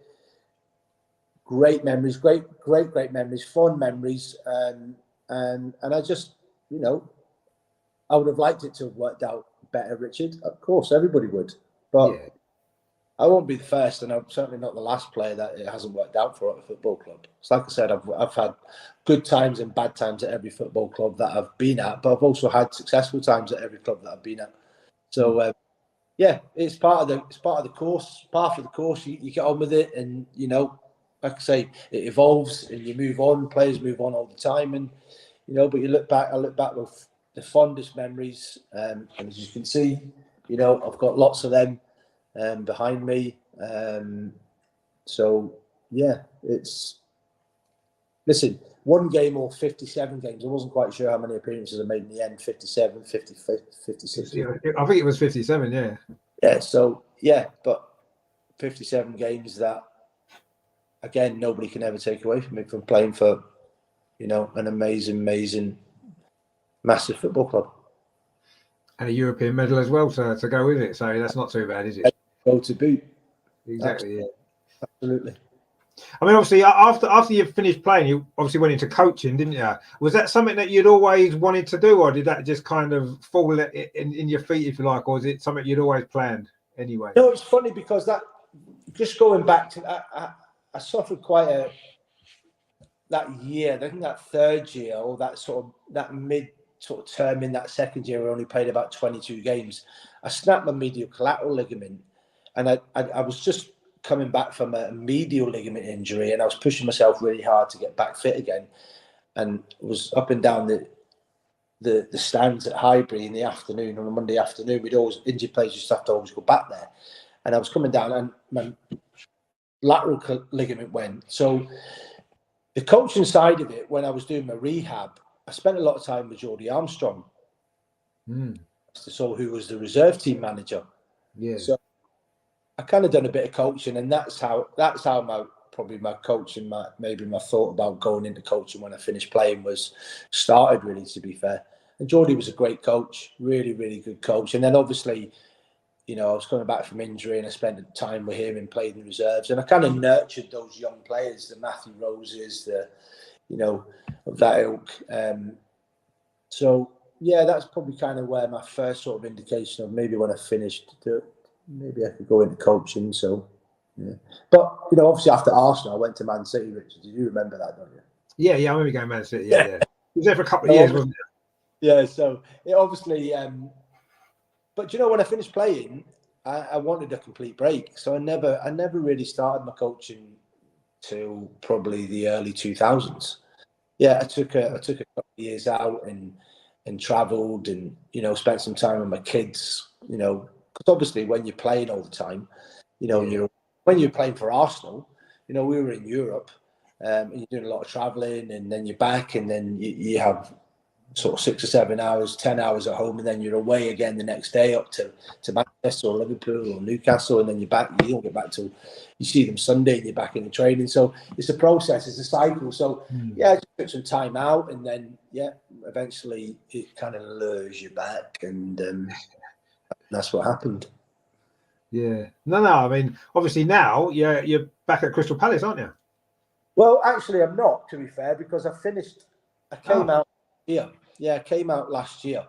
So I was in the football education side of it for 10 years. So I was running my own programme. That was obviously supported and backed, and we played under the Crystal Palace umbrella. But I came out last year after 10 years in September, because it kind of grinds you down a little bit, dealing with 60 teenagers every day between the ages of 16 and 19. So yeah, I took a little bit of a sabbatical. Still thinking about getting in, and obviously, you know, I'm looking at the media side of things now. I had my first game on Saturday for TalkSport Wireless, a game that went out to 15 different countries, and it was Arsenal Leicester, so that was really pleasing. So is that where you're looking at heading now then, into the media side of things as opposed to coaching again? I would never say no to coaching. Obviously, if the right project came up or the right job came up, I would certainly look at it. But at the moment, yeah, I'm probably gonna concentrate. But listen, things happen every day. So sometimes, you know, I might go out, like I play a lot of golf now, and I go out and I'm like, oh yeah, this is great. I'm quite happy playing golf 3 times a week and, you know, doing my media work. But then it's like I say, if something comes up and it's concrete, and like I've been out to Ghana, I've been in South Africa, I've been in many different countries coaching. So if the right opportunity came up, I would certainly consider it. So you can never say never in our game, because, you know, it always, like I said, Richard, it draws you back, it lures you back. You know, you miss it. Some days you really, really miss it. And then other days you go, I'm all right, like, you know. But yeah, I'm going to concentrate on my media career for now, and see how things go. Hopefully that takes off, and keep my fingers crossed, because the commentator that I worked with on Saturday, really good, a guy called Ross Hargreaves, actually works for Arsenal TV. So spoke to them on Sunday. There's a lady called Georgia Chandler. Georgia, if you're watching or you get to hear, I sent her an email. She was expecting my email. I've not heard nothing back yet, so hopefully she does get back to me with a bit of work. So I'd love that. Yeah, I'd absolutely love that. And, you know, I'm really excited about Arsenal this year. I think, yeah, he's done some good work in the transfer market, and I'm delighted that the board have given him the time to build his own squad, because I do feel he was under a little bit of pressure last year. There was probably at one point he could have went, but they've stuck by him, and I think you've seen it's bearing fruits now. And I think the additions of, I mean, Saliba was already there on loan. He's come back, and what a standing talent he looks. But I think of Jesus and Zinchenko, I've just taken them to a different dimension, and it's just the mentality that's instilled in the feel good factor into that squad, because they've got that winning mentality. They're serial winners. You know, we're only 2 games in, but 2 really good performances, especially Saturday. You know, could have been 6, but what impressed me more in the first game against Palace, they were right under the cosh in the second half, Richard, and they could have. Last year they did crumble there and got battered 3-0. Yeah, that's right. They could have crumbled this time, but you see that mentality that's totally different now, and I'm pleased. There's that little bit of aura of that Bold and Adams, and, you know, stature of the defenders now that's coming out, and so early doors. It's early doors, but, you know, with the next 2 or 3 games coming on, there's a platform there to get some, you know, another 6, 7, 9 points on the board, and you know, looking good. It is, yeah. I mean, have you been watching the All or Nothing documentary that's kind of out at the minute on Arsenal? I haven't got to watch it yet. Russell said to me on Saturday about it, and I do fully intend to sit down and go through it, because I've watched the City one, and I've watched the Tottenham one as well. I'm not saying that because I just love football, and so I like anything. Yeah. I just haven't had time to watch the Arsenal one yet, but I am going to do it. I am definitely going to do it. A lot of people say it's very good. So, be a good insight into... Yeah, I mean, obviously you've seen the other ones, I suppose. So, I mean, I was kind of wondering, you know, your experience of your football career, obviously starting in non-league and going all the way through. What sort of differences are there now, kind of in a changing room in say 2022, to what there was maybe in a changing room in the 1990s and 1980s when you was playing? Is it really much different? I know there's a lot more staff now, isn't there? There's psychologists and there's, you know, 500 medical staff, and now that there probably wasn't then. But is there a lot different really with how it used to be, or is it fundamentally the same? Just obviously tactically things have changed and modern kind of technology has changed as well, I suppose. Yeah, all of it really, Richard, to be fair. Technology, I mean, the grounds, the pitches, the staff, you know, the travel. I mean, when I went to Arsenal, were light years ahead of when I played for Man City and Northampton Town, and no disrespect to those football clubs, but coming back from a game was a bag of fish and chips and a can of beer. When I was at Arsenal, like, we had a kitchen on the back of the bus, and it was like, oh, it's amazing. I'd wait till you see like what we eat. And it was just totally career changing, and how the ethics were there of how you know you need to eat properly, and you need to refuel properly and drink the right drinks, and, you know, and everything was looked after. It was all set out for you when you got on the bus, and then when we were coming back on the Saturday after the game, you'd get on the bus after the game, wherever you were, and the tables were set out with your cutlery and your plates, and then you were served. It was just like, so that has changed. Arsenal were doing it then, but it's gone even to now, you know, to a totally different level. But the dressing room, yeah, the culture now is different. I think football back then was, I never done a lot. You know, I heard you mention earlier on about the famous Tuesday, or I think it was actually a Monday club. Oh, it might have been, yeah. I never actually really got involved in that because me and Righty obviously lived like 50 mile away or 45 mile away around the motorway. So, but obviously I was aware of it, but it didn't happen that much, to be perfectly honest, Richard. But obviously back then there was a different culture in football. Yeah, yeah. You would go out, you know, when you did get home and get to spend some time. If we used to have maybe 2 or 3 nights out a year with the lads, no matter what club I was at, you'd always have, and that brings up the camaraderie and you know, the team spirit and builds that up. So, but yeah, it's a totally different game now. It's the culture back then was obviously totally different, and the game was different. And I think so much now, you wouldn't want to go out. We talked about, you know, the times that we had with Ireland. Now with camera phones, you can't do anything now. So no, that's true. Very restrictive for players now to even walk down the street with the family without getting bothered. You know, with that, how much is on Premier League footballers now. It's just crazy. So it is. I'd like to think that in the dressing rooms, you know, there's still enough leadership and still enough players that will dig people out when things are not going well, instead of just sitting there, because that was a culture in the 90s as well. You know, you'd listen to Graham Souness on the television, you'd look at Roy Keane on the television, and, you know, we were all brought up in that era. I played against, and Graham was a manager, and watched him play, obviously competed with Roy for Ireland and against him, you know, at club level, for obviously Palace and Arsenal. You know, there were characters, and that's what the culture was like. So it was kind of drifted. I'd like to think now that Mikel is building a team that's got some characters in it that can be leaders, and, you know, it doesn't have to be stomping, but lead by example. Tony was he was. You know, thump the chest, bum, stick your chest out, you know, and let's go, and bum. But games evolved, and you need to be different, mannerisms, different chat, and, you know, so. But I'd like to think the fundamental things are still there. Absolutely. Yeah, I mean, football's still football, isn't it? At the end of the day, it's still 11 players who've got to try to win a game against another 11 players. I suppose fundamentally it's the same, isn't it? But yeah, I guess times have changed, haven't they? And, you know, whether all of it's for the better or not, I'm not sure. But it's, you know, it is what it is, I guess. And, you know, we love football just as much now, don't we, as we've ever done, which is what it's all about at the end of the day. Obviously, on this channel, we've got a little WhatsApp group where we got a few guys that, you know, do stuff on the channel. So they've had a couple of questions they wanted to ask you. And one from Steve, he says, what was the hardest part about hanging up your boots and playing your last game? Oh, wow. Was you aware it was your last game when you played it or not at the time? I was playing for Man City. And again, I'd sort of like that first year that I went there, won sort of 5 supporters player of the years.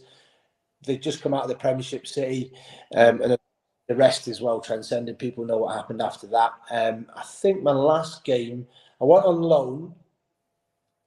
I had a prolapse disc, and then I was out for 2 or 3 months, and I went on loan to Stockport.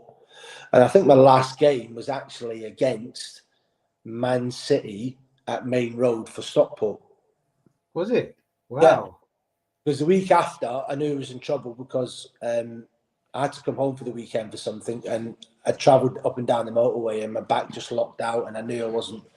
So when I went back to see the physio on the Monday, I just like literally was like a board. I was stiff as a board, like. So it kind of went from there. And then so I think actually my last game was, I was a Man City player on loan to Stockport, and I played against Man City. That might have actually been my last game, to be perfectly honest. Yeah. So I was I think it must have been about 33 then, 34. So it wasn't actually too bad in innings. I got I actually thought I'd played till I was 37, 38, Richard, to be fair, because I was always naturally fit. But it just happened really quick. It literally just happened really quick. And within sort of like a year, I knew things weren't quite right. And, you know, with injuries in terms of your legs and your ankles, whatever, but when it's your back, you know, I knew I was in trouble. So, yeah, that was, but it's hard. Even to this day, it's still hard. Yeah, you wake up every morning. You get over the football side of it. You still miss it, but you kind of learn to live with that. But you miss going into work every day. You miss sitting down and you know, all that camaraderie and banter with the boys, and you know, that's what you miss more than if you ask any pro, that's what he'll say. You get over not playing anymore. So that was that. Some days it's still tough. Some days it's still tough. You think, oh bloody hell. You know, people say the biggest question that I've had, people say, do you not wish you were playing now? And I say, I wouldn't swap any of the memories that I've had or done or that I played for. Maybe for one contract. Contract. You know? You'd only need one, wouldn't you? Let's be honest. You'd only need one. Yeah. You know, but yeah, no, I wouldn't. So yeah. That's yeah, that's no, I mean that's fair enough. Neil's got a question as well. He said, what was your fondest memory at Arsenal, and which of the other players did you most kind of click with? You know, your best friends, probably Wrighty, I would assume, is it? Well, Wrighty, obviously, because we'd spent a lot of time together at Palace and then we travelled. But I shared a room with Merce for 2 years, so you know. Oh, but that was fun. Yeah, it was fun to. I mean, listen. It was a great squad that, and everybody really got on well. Everybody, you know, I loved all the boys. I mean, it's just the list is endless. Andy Linnigan was one of the driest, funniest people you'll ever meet in your life. Bodie, great crack, Merce, you know, JJ, you know, the Romford Pelly, Ray, Wrighty was just obviously a massive character and exuberant and out there, and then the quiet ones that you had. But it was a great squad of players. It was a great squad of players, and literally, honestly, it was a pleasure to be part of. So, what was your fondest memory then at Arsenal? Would you say? Well, it's got to be obviously winning the Winners' Cup. Yeah, and obviously my one and only goal. Away at Standard Liège that night. But yeah, winning the Winners' Cup and being part of that. And like I said to you, being part of, it was you that said it to me, and I actually didn't even think about it like that. Arsenal never won a European Cup since, or European competition since. So to actually be part of that history is lovely to know, and it's amazing, to be perfectly honest. So that was probably the fondest part, I would have to say. No, fantastic. Sean's got a question for you, a little bit different maybe. He says, who was a player in his career that you remember being rubbish in training but brilliant on match days? Of course, quite a lot of them. Yeah, I would imagine there would be. Oh my God. Definitely not Wrighty, because I reckon Wrighty was pretty good in training, probably, was he? Yeah, Wrighty trained like a beast. Yeah, right? I can imagine, yeah. Every day. I mean, even like a five-a-side he took personally if he lost, you know what I mean?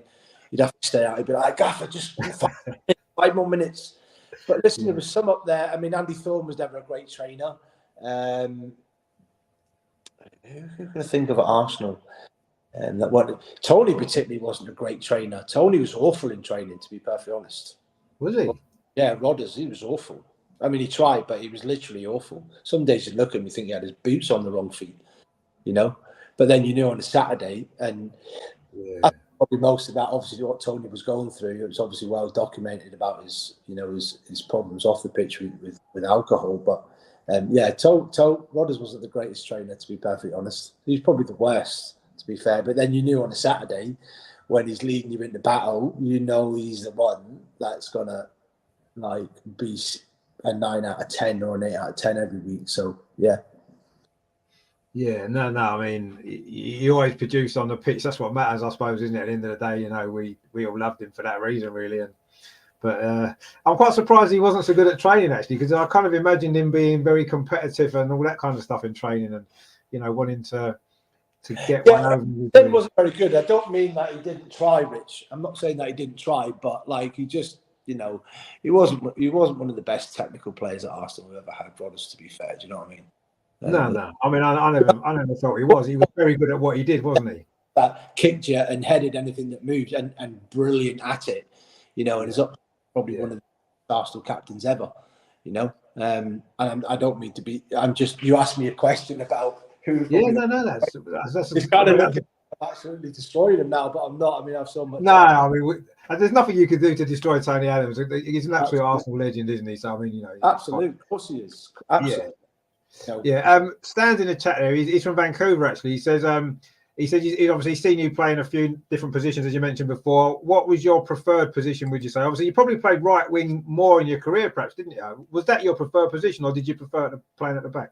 I wanted to play at the back, and that's why I said when George, I heard the rumour that he'd bought me to play alongside Tony and Boldy or Andy Linnigan. So that would have been my preferred position. I think if he'd have kept that shape and played me there, I think the Arsenal fans would have seen a different player, would have seen a different Eddie Mcgoldrick, because I was more confident in playing that position. But I wasn't worried about playing on the wing.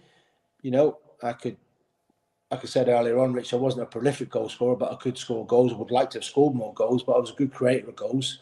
I've done that at all the clubs that I've played for. So, yeah, probably people will remember me for playing on the wing, but I would much so prefer to have had my whole career as probably a defender, a sweeper. I think just because of growing up and playing in that position for so long, it felt more natural to me. But yeah, listen, I was just happy to play. I love playing football, and like I said earlier on, good players can play anywhere.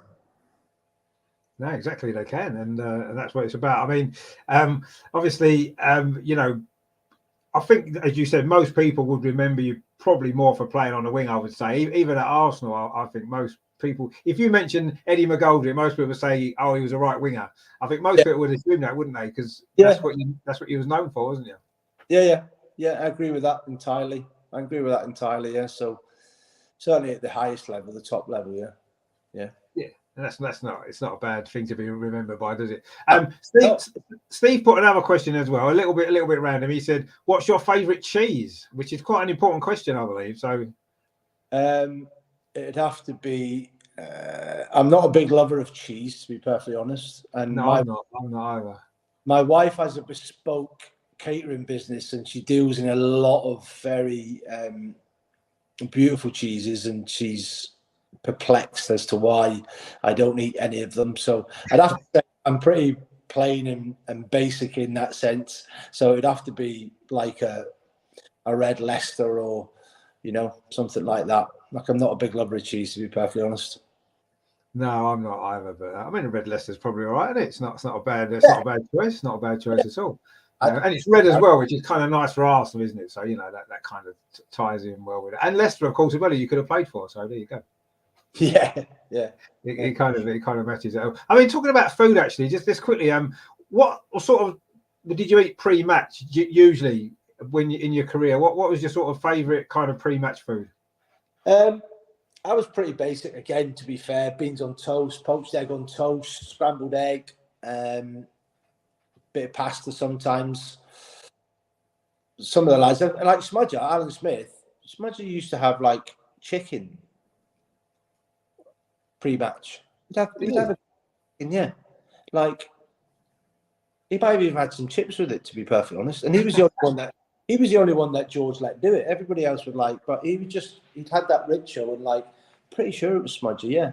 He used to have chicken. He used to have a big bit of chicken. It was mental. Absolutely mental. Whereas all the lads were having beans on toast or poached or scrambled or, bit of pasta, yeah. So that's generally what most footballers would eat now. I dare say it's pretty much the same. It's a high fibre protein diet, so it gives you that energy before a game. So yeah, I think the majority of players would eat that. But I was never over the top on too much. What do you think you would have made in, obviously, when Arsene Wenger came? I know you'd left Arsenal by then, but obviously he brought in new diet and stuff like that, didn't he? And stuff. Yeah. Do you think you would have coped with that? Oh, easily, because throughout my career, I had a good diet. I ate well at home, and obviously, it's interesting now that you look at the sponsors in football, and a lot of them are big food companies, and they supply football clubs with food straight after the game, and food that would be regularly maybe suggested that it wasn't good for you. But the scientists now say that it is good for you because it's fueling your body of the carbs that you need to get you back to the next day. So it's interesting how that works, to be perfectly honest, because back in my day, you weren't allowed to eat it. You know, we'd have pasta on the way back. There's no way coming back on the bus from Manchester on our team bus at Arsenal that we were having pizza and chips. You know what I mean? It was healthy, food. You know, chicken and some pasta and all that type of food, Richard. So it's interesting how it's kind of been flipped on its head. Yeah, I mean, I suppose that's just as time goes on. Stan says, Wenger would have educated you on cheese. He says, yeah, probably would. I mean, I'm sure Arsene Wenger loved a bit of cheese, doesn't he? Being obviously French. I listened to Arsenal a little bit more than I listened to the missus talking about cheese, that's for sure. given the opportunity, but yeah, absolutely. But what he did was change the culture, and he knew he had to change for the football club, and that had to be done. So fair play to him. He was efficiently ahead of anybody in his time on those type of things, and he instilled it. And well, look at what happened. I think what happened in the end was, I suppose, like you said, he was miles ahead of everybody else, but then everybody else caught up, didn't they? Or certain people caught up with him eventually, didn't they? When as time went on, I guess. But he was a great manager. Obviously, brought some great times to Arsenal, which we all enjoyed. Sean's in the chat there. He says, Eddie, he said, I'm sorry for the comment that you made about your penalty against Sampdoria. It was on the show last week, I think it was. He says, you're a legend to me and my brothers. We all used to pretend to be you playing footy for Ireland down the park. I mean, I suppose we should just mention that penalty against Sampdoria in the semi-final. It wasn't the greatest penalty, let's be honest. I'm over it, Rich. Don't bring it up. I'm like when you bring up things. Remember the cup final thing? Sean brought it out, not me. I actually look back now and I go, oh my days. When he said that last week, I was like, yeah, he said, and I think the text back in, didn't I? Yeah, it was the worst penalty that he's ever taken, to be perfectly honest. No, I don't think so. I think there'd be some bad, worse ones than that. Yeah. Well, the Roberto Baggio one you mentioned before, that's probably a worse one, wasn't it? That night, I was confident about going up and taking the penalty. And I was like, just don't change your mind. Just do not change your mind. And to be perfectly honest, it wasn't the greatest penalty shootout ever. I think it wasn't. There's lots of misses, wasn't there? Merce missed it. 1-0, 3-2 or something like that. I can't remember who else missed. I think Merce missed that night as well. Yeah, Merce missed, yeah. Only might have smashed the winning one in, but I said, whatever you do, don't change your mind. So I was going goalkeeper's bottom left. And I always remember, and it's not an excuse to be perfectly honest, and I don't know whether, because it wasn't a high shooting sort of shootout, the penalty spot itself was kind of like in a little bit of a bowl, and I remember moving the ball out of it so it wasn't like, and the referee made me put it back in it. Now, I'm not using that as an excuse because it was a bad penalty, and I changed my mind. I just literally got, I don't know what happened. I can't even, to be perfectly honest, can't even explain it. I just know it was a bad penalty, and I've been ripped about it from my mates ever since, to be perfectly honest. So thanks for bringing it up.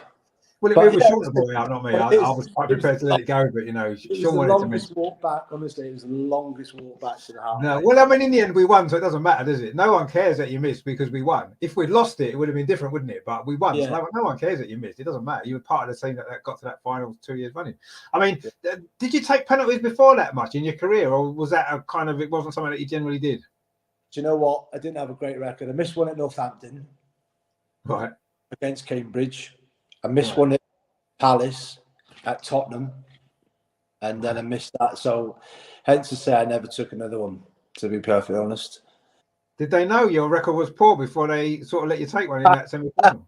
I think if they'd have known, he wouldn't let me, to be perfectly honest with you. No, probably not. But I say it all works out well in the end. It's that one when you crowd down and everybody goes like, now they know who the penalty takers are going to be. Yeah, like penalties, who wants to take one? So we all just stood there, and it was kind of like, I'll take one, I'll take and Stefan Schwartz took one. And you're like, oh, go on then, I'll take one. So it's just having the confidence to do it, to be perfectly honest. So I wish I'd have scored, but I didn't, and it's history. But we won. As Sean says, their Arsenal won. No one cares. And if we'd lost, it would have been Merson's fault. Well, yeah, probably would have been because Merson missed one after you, didn't he? So it would have more been Merson's fault than yours. But Dave Seaman got you out of trouble, didn't he? He made a few saves in that, didn't he? Saves in that game, he did, yeah. Brilliant. He made a couple of good penalty saves, didn't he? So, yeah, good night. It was a good. I mean, it was. We had a good few nights in Europe in that time, actually, didn't we? Which we could do with again. Maybe this season, who knows? Back in the Europa League, maybe Arsenal might have another European success, maybe. Overdue. I'll say that's the last one. That was a long time ago, wasn't it? So it'd be nice to get another one eventually. Oh yeah, I mean, and I think, listen, top 4 for Mikel this year. It's I think it's imperative. It is. You know, there's no reason why this squad that he's built now, this current squad, can't have a good run in that Europa Cup. You know, I would expect Arsenal to be this year with the squad that he's got available now to be pushing on in the later rounds, certainly quarterfinals, semi-finals. Some good sides. Do you think it's deep enough, the squad, though? Because, you know, I think the first 11, maybe 3 or 4 players off the bench are top quality. But beyond that, if we get a few injuries, do you think that the squad's deep enough? Or do you think we still need to buy 1 or 2 more this window? Obviously, still a couple of weeks left of the window. I think he'll be looking to bring in a couple of more bodies, maybe 2 or 3. That's for sure, just to give the squad that bit of depth. But the flexibility that he's got in the squad at the moment is the best that they've had for a long time. Yeah. You know, he can go from playing a flat back 4 to playing 3 at the back with wing backs. Zinchenko can, if Tierney stays fit and plays as a wing back, he can stick Zinchenko inside. He's got Eddie Nketiah, he's got Smith Rowe coming back, and the lad that they're touting, you know, this young lad from Portugal, Vieira.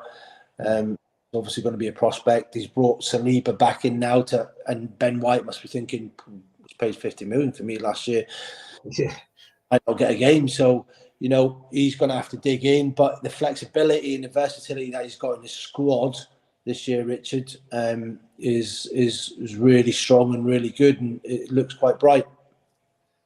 It does, yeah. I mean, it's been a tough couple of years, hasn't it? I suppose as Mikel Arteta has been trying to build something, and it's maybe not always been smooth sailing, has it? But it looks as though we're on the right track now, and yeah, let's hope that it can end up being a really good season. But I agree. I think top 4, he has to get Champions League next season, whether it's top 4 or winning the Europa League. One of those 2 things has to happen this season, doesn't it? I think with the money that's been spent and the time he's had to build a squad, this has got to be the year where it happens. I mean, last year we threw it away at the end, didn't we? You can't afford to do that again this year, I don't think. No, you can't. And I don't think they will. I think that experience that they had last year, I think the squad's better for it. And like I said, touched on Zinchenko and Jesus, they'll bring that winning mentality, you know, into the dressing room. And you can see that already. And Tierney's got a bit of character. He's got a little bit about him. He's been at Celtic, and I know it's sort of totally different in Scotland, but he's got a winning mentality. They've won things. He's been in the team that's won trophies, you know. So it's gradually building that. You know, an Odegaard, who I thought was quiet against Palace, I thought he was outstanding against Leicester, and interesting that he's made him captain. So, you know, good signs, really good signs. I like what Martinelli's done. Martinelli started the season really well. He's coming in off the line and playing closer to Jesus, which allows Zinchenko to overload down the sides. So yeah, and Xhaka and Partey have been outstanding in the first 2 games. I still think we're vulnerable to that defensive side. We're prone to that lapse. I thought the 2 goals that we gave Leicester on Saturday were poor, and I know Mikel will be disappointed with them. He said after the game, it's stuff tighten up, but you know, offensively they're looking strong, and if we can just tighten up defensively and cut out those little errors, you know, if Leicester can expose, you don't want the Liverpools becoming up against the Liverpools in the city. So I think it's work that Mikel will be looking to do on the training ground very much so. But listen, great signs. Like I said earlier on, Richard, I know it's early doors, 2 games, but yeah, really good signs over the first 2 games. It's good to see. It is, yeah. And I mean, Just briefly on Crystal Palace, well, obviously, probably the club that you're most famous for playing for, I guess. I mean, obviously, Patrick Vieira, his second season, he did well last year, didn't he? They've had a pretty decent start. Yes, we beat them, obviously, but they had a good result against Liverpool. What you made of what Patrick's doing at Palace? Done a good job, really good job. I think he signed some really good young players. His recruitment's been good. And they're good to watch. Good to watch. Back to Roy, but I think they were very pragmatic under Roy, and it was just about staying in the Premier League. But Patrick's brought in a different dimension, and I think his players now represent the player that he was. Yeah. They're full of running, they can tackle, they're hardy, they're committed. They want to battle, and they've got quality, which is everything you can say about Patrick Vieira. I don't think they've got his quality, but he's instilling that into. I think he's done a terrific job. I was a little bit critical of his tactics the other night. I thought it was a great point at Liverpool. I would have just liked to have seen that when they went down to 10 men, Liverpool, with the players that they had on the pitch. Liverpool, I don't think it's their best side. I think it was a perfect opportunity to go on and win the game. Really go on and win the game. Put Zaha out left, bring Elise on onto the right, Edouard down the middle, stick Eze in midfield, and really pin Liverpool back and have a go. But obviously he didn't, and they stuck with 5 at the back, and they got the point. But yeah, overall, I think he's done a terrific job. The supporters love him, and things are looking good. Things are looking good for Patrick. Yeah, they are. I mean, I kind of always felt that maybe one day he will become manager of Arsenal. That's maybe his next step when he's maybe at Palace for another couple of years. If things don't quite work out for Mikel Arteta, then I can see Patrick Vieira maybe becoming his replacement in a few years. Maybe that would be nice, wouldn't it? With obviously what he did for Arsenal as a player. Funny you mentioned actually about Crystal Palace playing in his kind of style. When they beat us 3-0 last season at Selhurst Park, that was exactly what I said. You watched that team that night, and that was a Patrick Vieira's team, wasn't it? It's the way they played against us when they just absolutely battered us in every single area of the pitch that night. And that was I said it that night, that they look like their manager. They play like their manager does, and that's going to be a positive thing because he was one of the greatest players ever, wasn't he? Yeah, absolutely. And under the lights at Selhurst, I mean, it doesn't matter who's the lights at Selhurst, Rich. It's always a tough place to go, But what he's added, the dimension that he's added, is that he wants the players to express himself more. He wants to play more offensive type of football. And he played in a very offensive type of football at Arsenal under Arsene Wenger, with the players that we all know they had. So, and I think he's slowly trying to build that into the squad. And he's, like I say, his recruitment's been good with young players. The back four looks strong. I think we need a new right back, and that's for sure. But you look at Mitchell, Gahey, you look at Anderson, they're good players, and that two in the middle, Gahey and Anderson, are going to build the foundation of, Crystal Palace's backbone for many years to come, I'd imagine. But yeah, they need to keep progressing, and obviously that's difficult with the finances that are available. They're not a big club, but Steve Parish and the board have done very well, and they've backed him. And like I say, it's the team reflects Patrick. You can see that. You can see that it does, and that's always a good sign. So long may it continue. No, exactly. I mean, my dad was from South East London. He was grew up quite close to Crystal Palace, so they've always been a club I've kind of had a bit of a soft spot for anyway. And obviously the links with Ian Wright and yourself, and one or two others, Kenny Sanson and people like that. Over the years, there's been quite a links between Arsenal and Palace anyway. So I've kind of always had a bit of a soft spot for Palace. So, and now obviously Patrick Vieira is another one. So I kind of want Palace to do well. And it's great that the Arsenal fans obviously paid homage to him even though they were winning. So that's obviously a fact that he has at the football club as well. So who knows? I don't think Palace fans would be too pleased about that, but he could be potentially, an Arsenal manager in the future. You'd like to think so, but sometimes it doesn't work out like that, Richard, does it? No, it doesn't. And yeah, I suppose it's just, for a lot of Arsenal fans, I think that's like the dream, isn't it? One of your greatest ever players coming back and becoming a manager and being successful. I think that's what everybody wants, don't they? It's like Steven Gerrard at Liverpool, isn't it? It's that kind of thing that I'm sure a lot of Liverpool fans would love him to go back to Liverpool and win trophies with him as manager. So, it would be the dream, but we'll see what happens. I mean, as you say, it's early days, and Mikel's doing a great job at the minute. So there's no sort of prospects of him maybe not being around unless we don't get the top four this year, we don't get in the Champions League, then who knows? There could be a change maybe coming up then, but we'll see. But yeah, it's a good time, isn't it? Because Arsenal are doing well, Palace are doing well. So it's not too bad at the minute, is it? Let's hope it continues. Well, so they're flying. So yeah, things are looking good. Things are looking good for all my former clubs, and Northampton are doing really well in the second division, League Two. Yeah. So yeah, things are looking good. No, they are. For all the clubs that I played for, brilliant. Good times. Yeah, it is good. It is good times. I say let's hope it continues all the way through the season.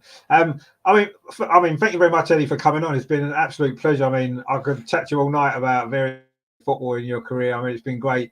Thanks for, giving your time up to come on tonight and sharing some great stories actually as well from your career and stuff like that. Brilliant stuff. Oh, absolute pleasure. Absolute pleasure. I've loved every minute of it. So thanks for having me, Richard. And yeah, hopefully I'll see you down at the Emirates a little bit more this year. That'd be great. Yeah, I mean, if you're going to be down there working, it'd be great to to meet up, maybe have a beer or something before the game. Yeah, I'd love to. Absolutely. That would be great.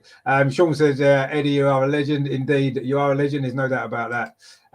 And yeah, I say thanks for coming on, and we'll speak again soon. Don't forget, on the channel tomorrow, we've got the Arsenal Social with Adam looking at all the stuff on social media. That's something else about modern football, isn't it? Social media that wasn't around when you played. It's a different, added a different dynamic to it, hasn't it? So Adam tomorrow will be looking at all that kind of stuff. So join him at 8 o'clock tomorrow for that. I say thank you again to Eddie Mcgoldrick for coming on. Absolute pleasure. And yeah, what a brilliant guest you've been. Fantastic. We really enjoyed chatting. Brilliant stuff. And I say join Adam tomorrow at 8 o'clock for the Arsenal Social. We will see you all very soon. Yeah, what a great show that was. So thanks to Eddie for giving up his time tonight. Brilliant stuff. So yeah, don't forget to give this a like if you've enjoyed it. Don't forget to subscribe to the channel as well. And do give Adam's channel a watch as well tomorrow, because Adam's show, tomorrow at 8 o'clock. That is always a fun show, isn't it? Steve will be appearing as well with his bottle of wine, as long as he's got his internet fixed, because last night he had a few issues, didn't he? We had a few tonight as well, so it must be catching. But we did get the show on the road in the end, and it was a great show. I really enjoyed that. Anyway, that's that for tonight. Thank you all very much for watching. Don't forget, give it a like before you go. Do subscribe. And I say tune in tomorrow at 8 o'clock for Adam's show. And in the meantime, of course, as always, come on, you Gunners. Thanks again to Eddie Mcgoldrick for giving up his time tonight. Brilliant show. Hope you enjoyed it. We'll see you all soon. Thanks for watching. Take it easy, guys. And we'll see you tomorrow at 8 o'clock.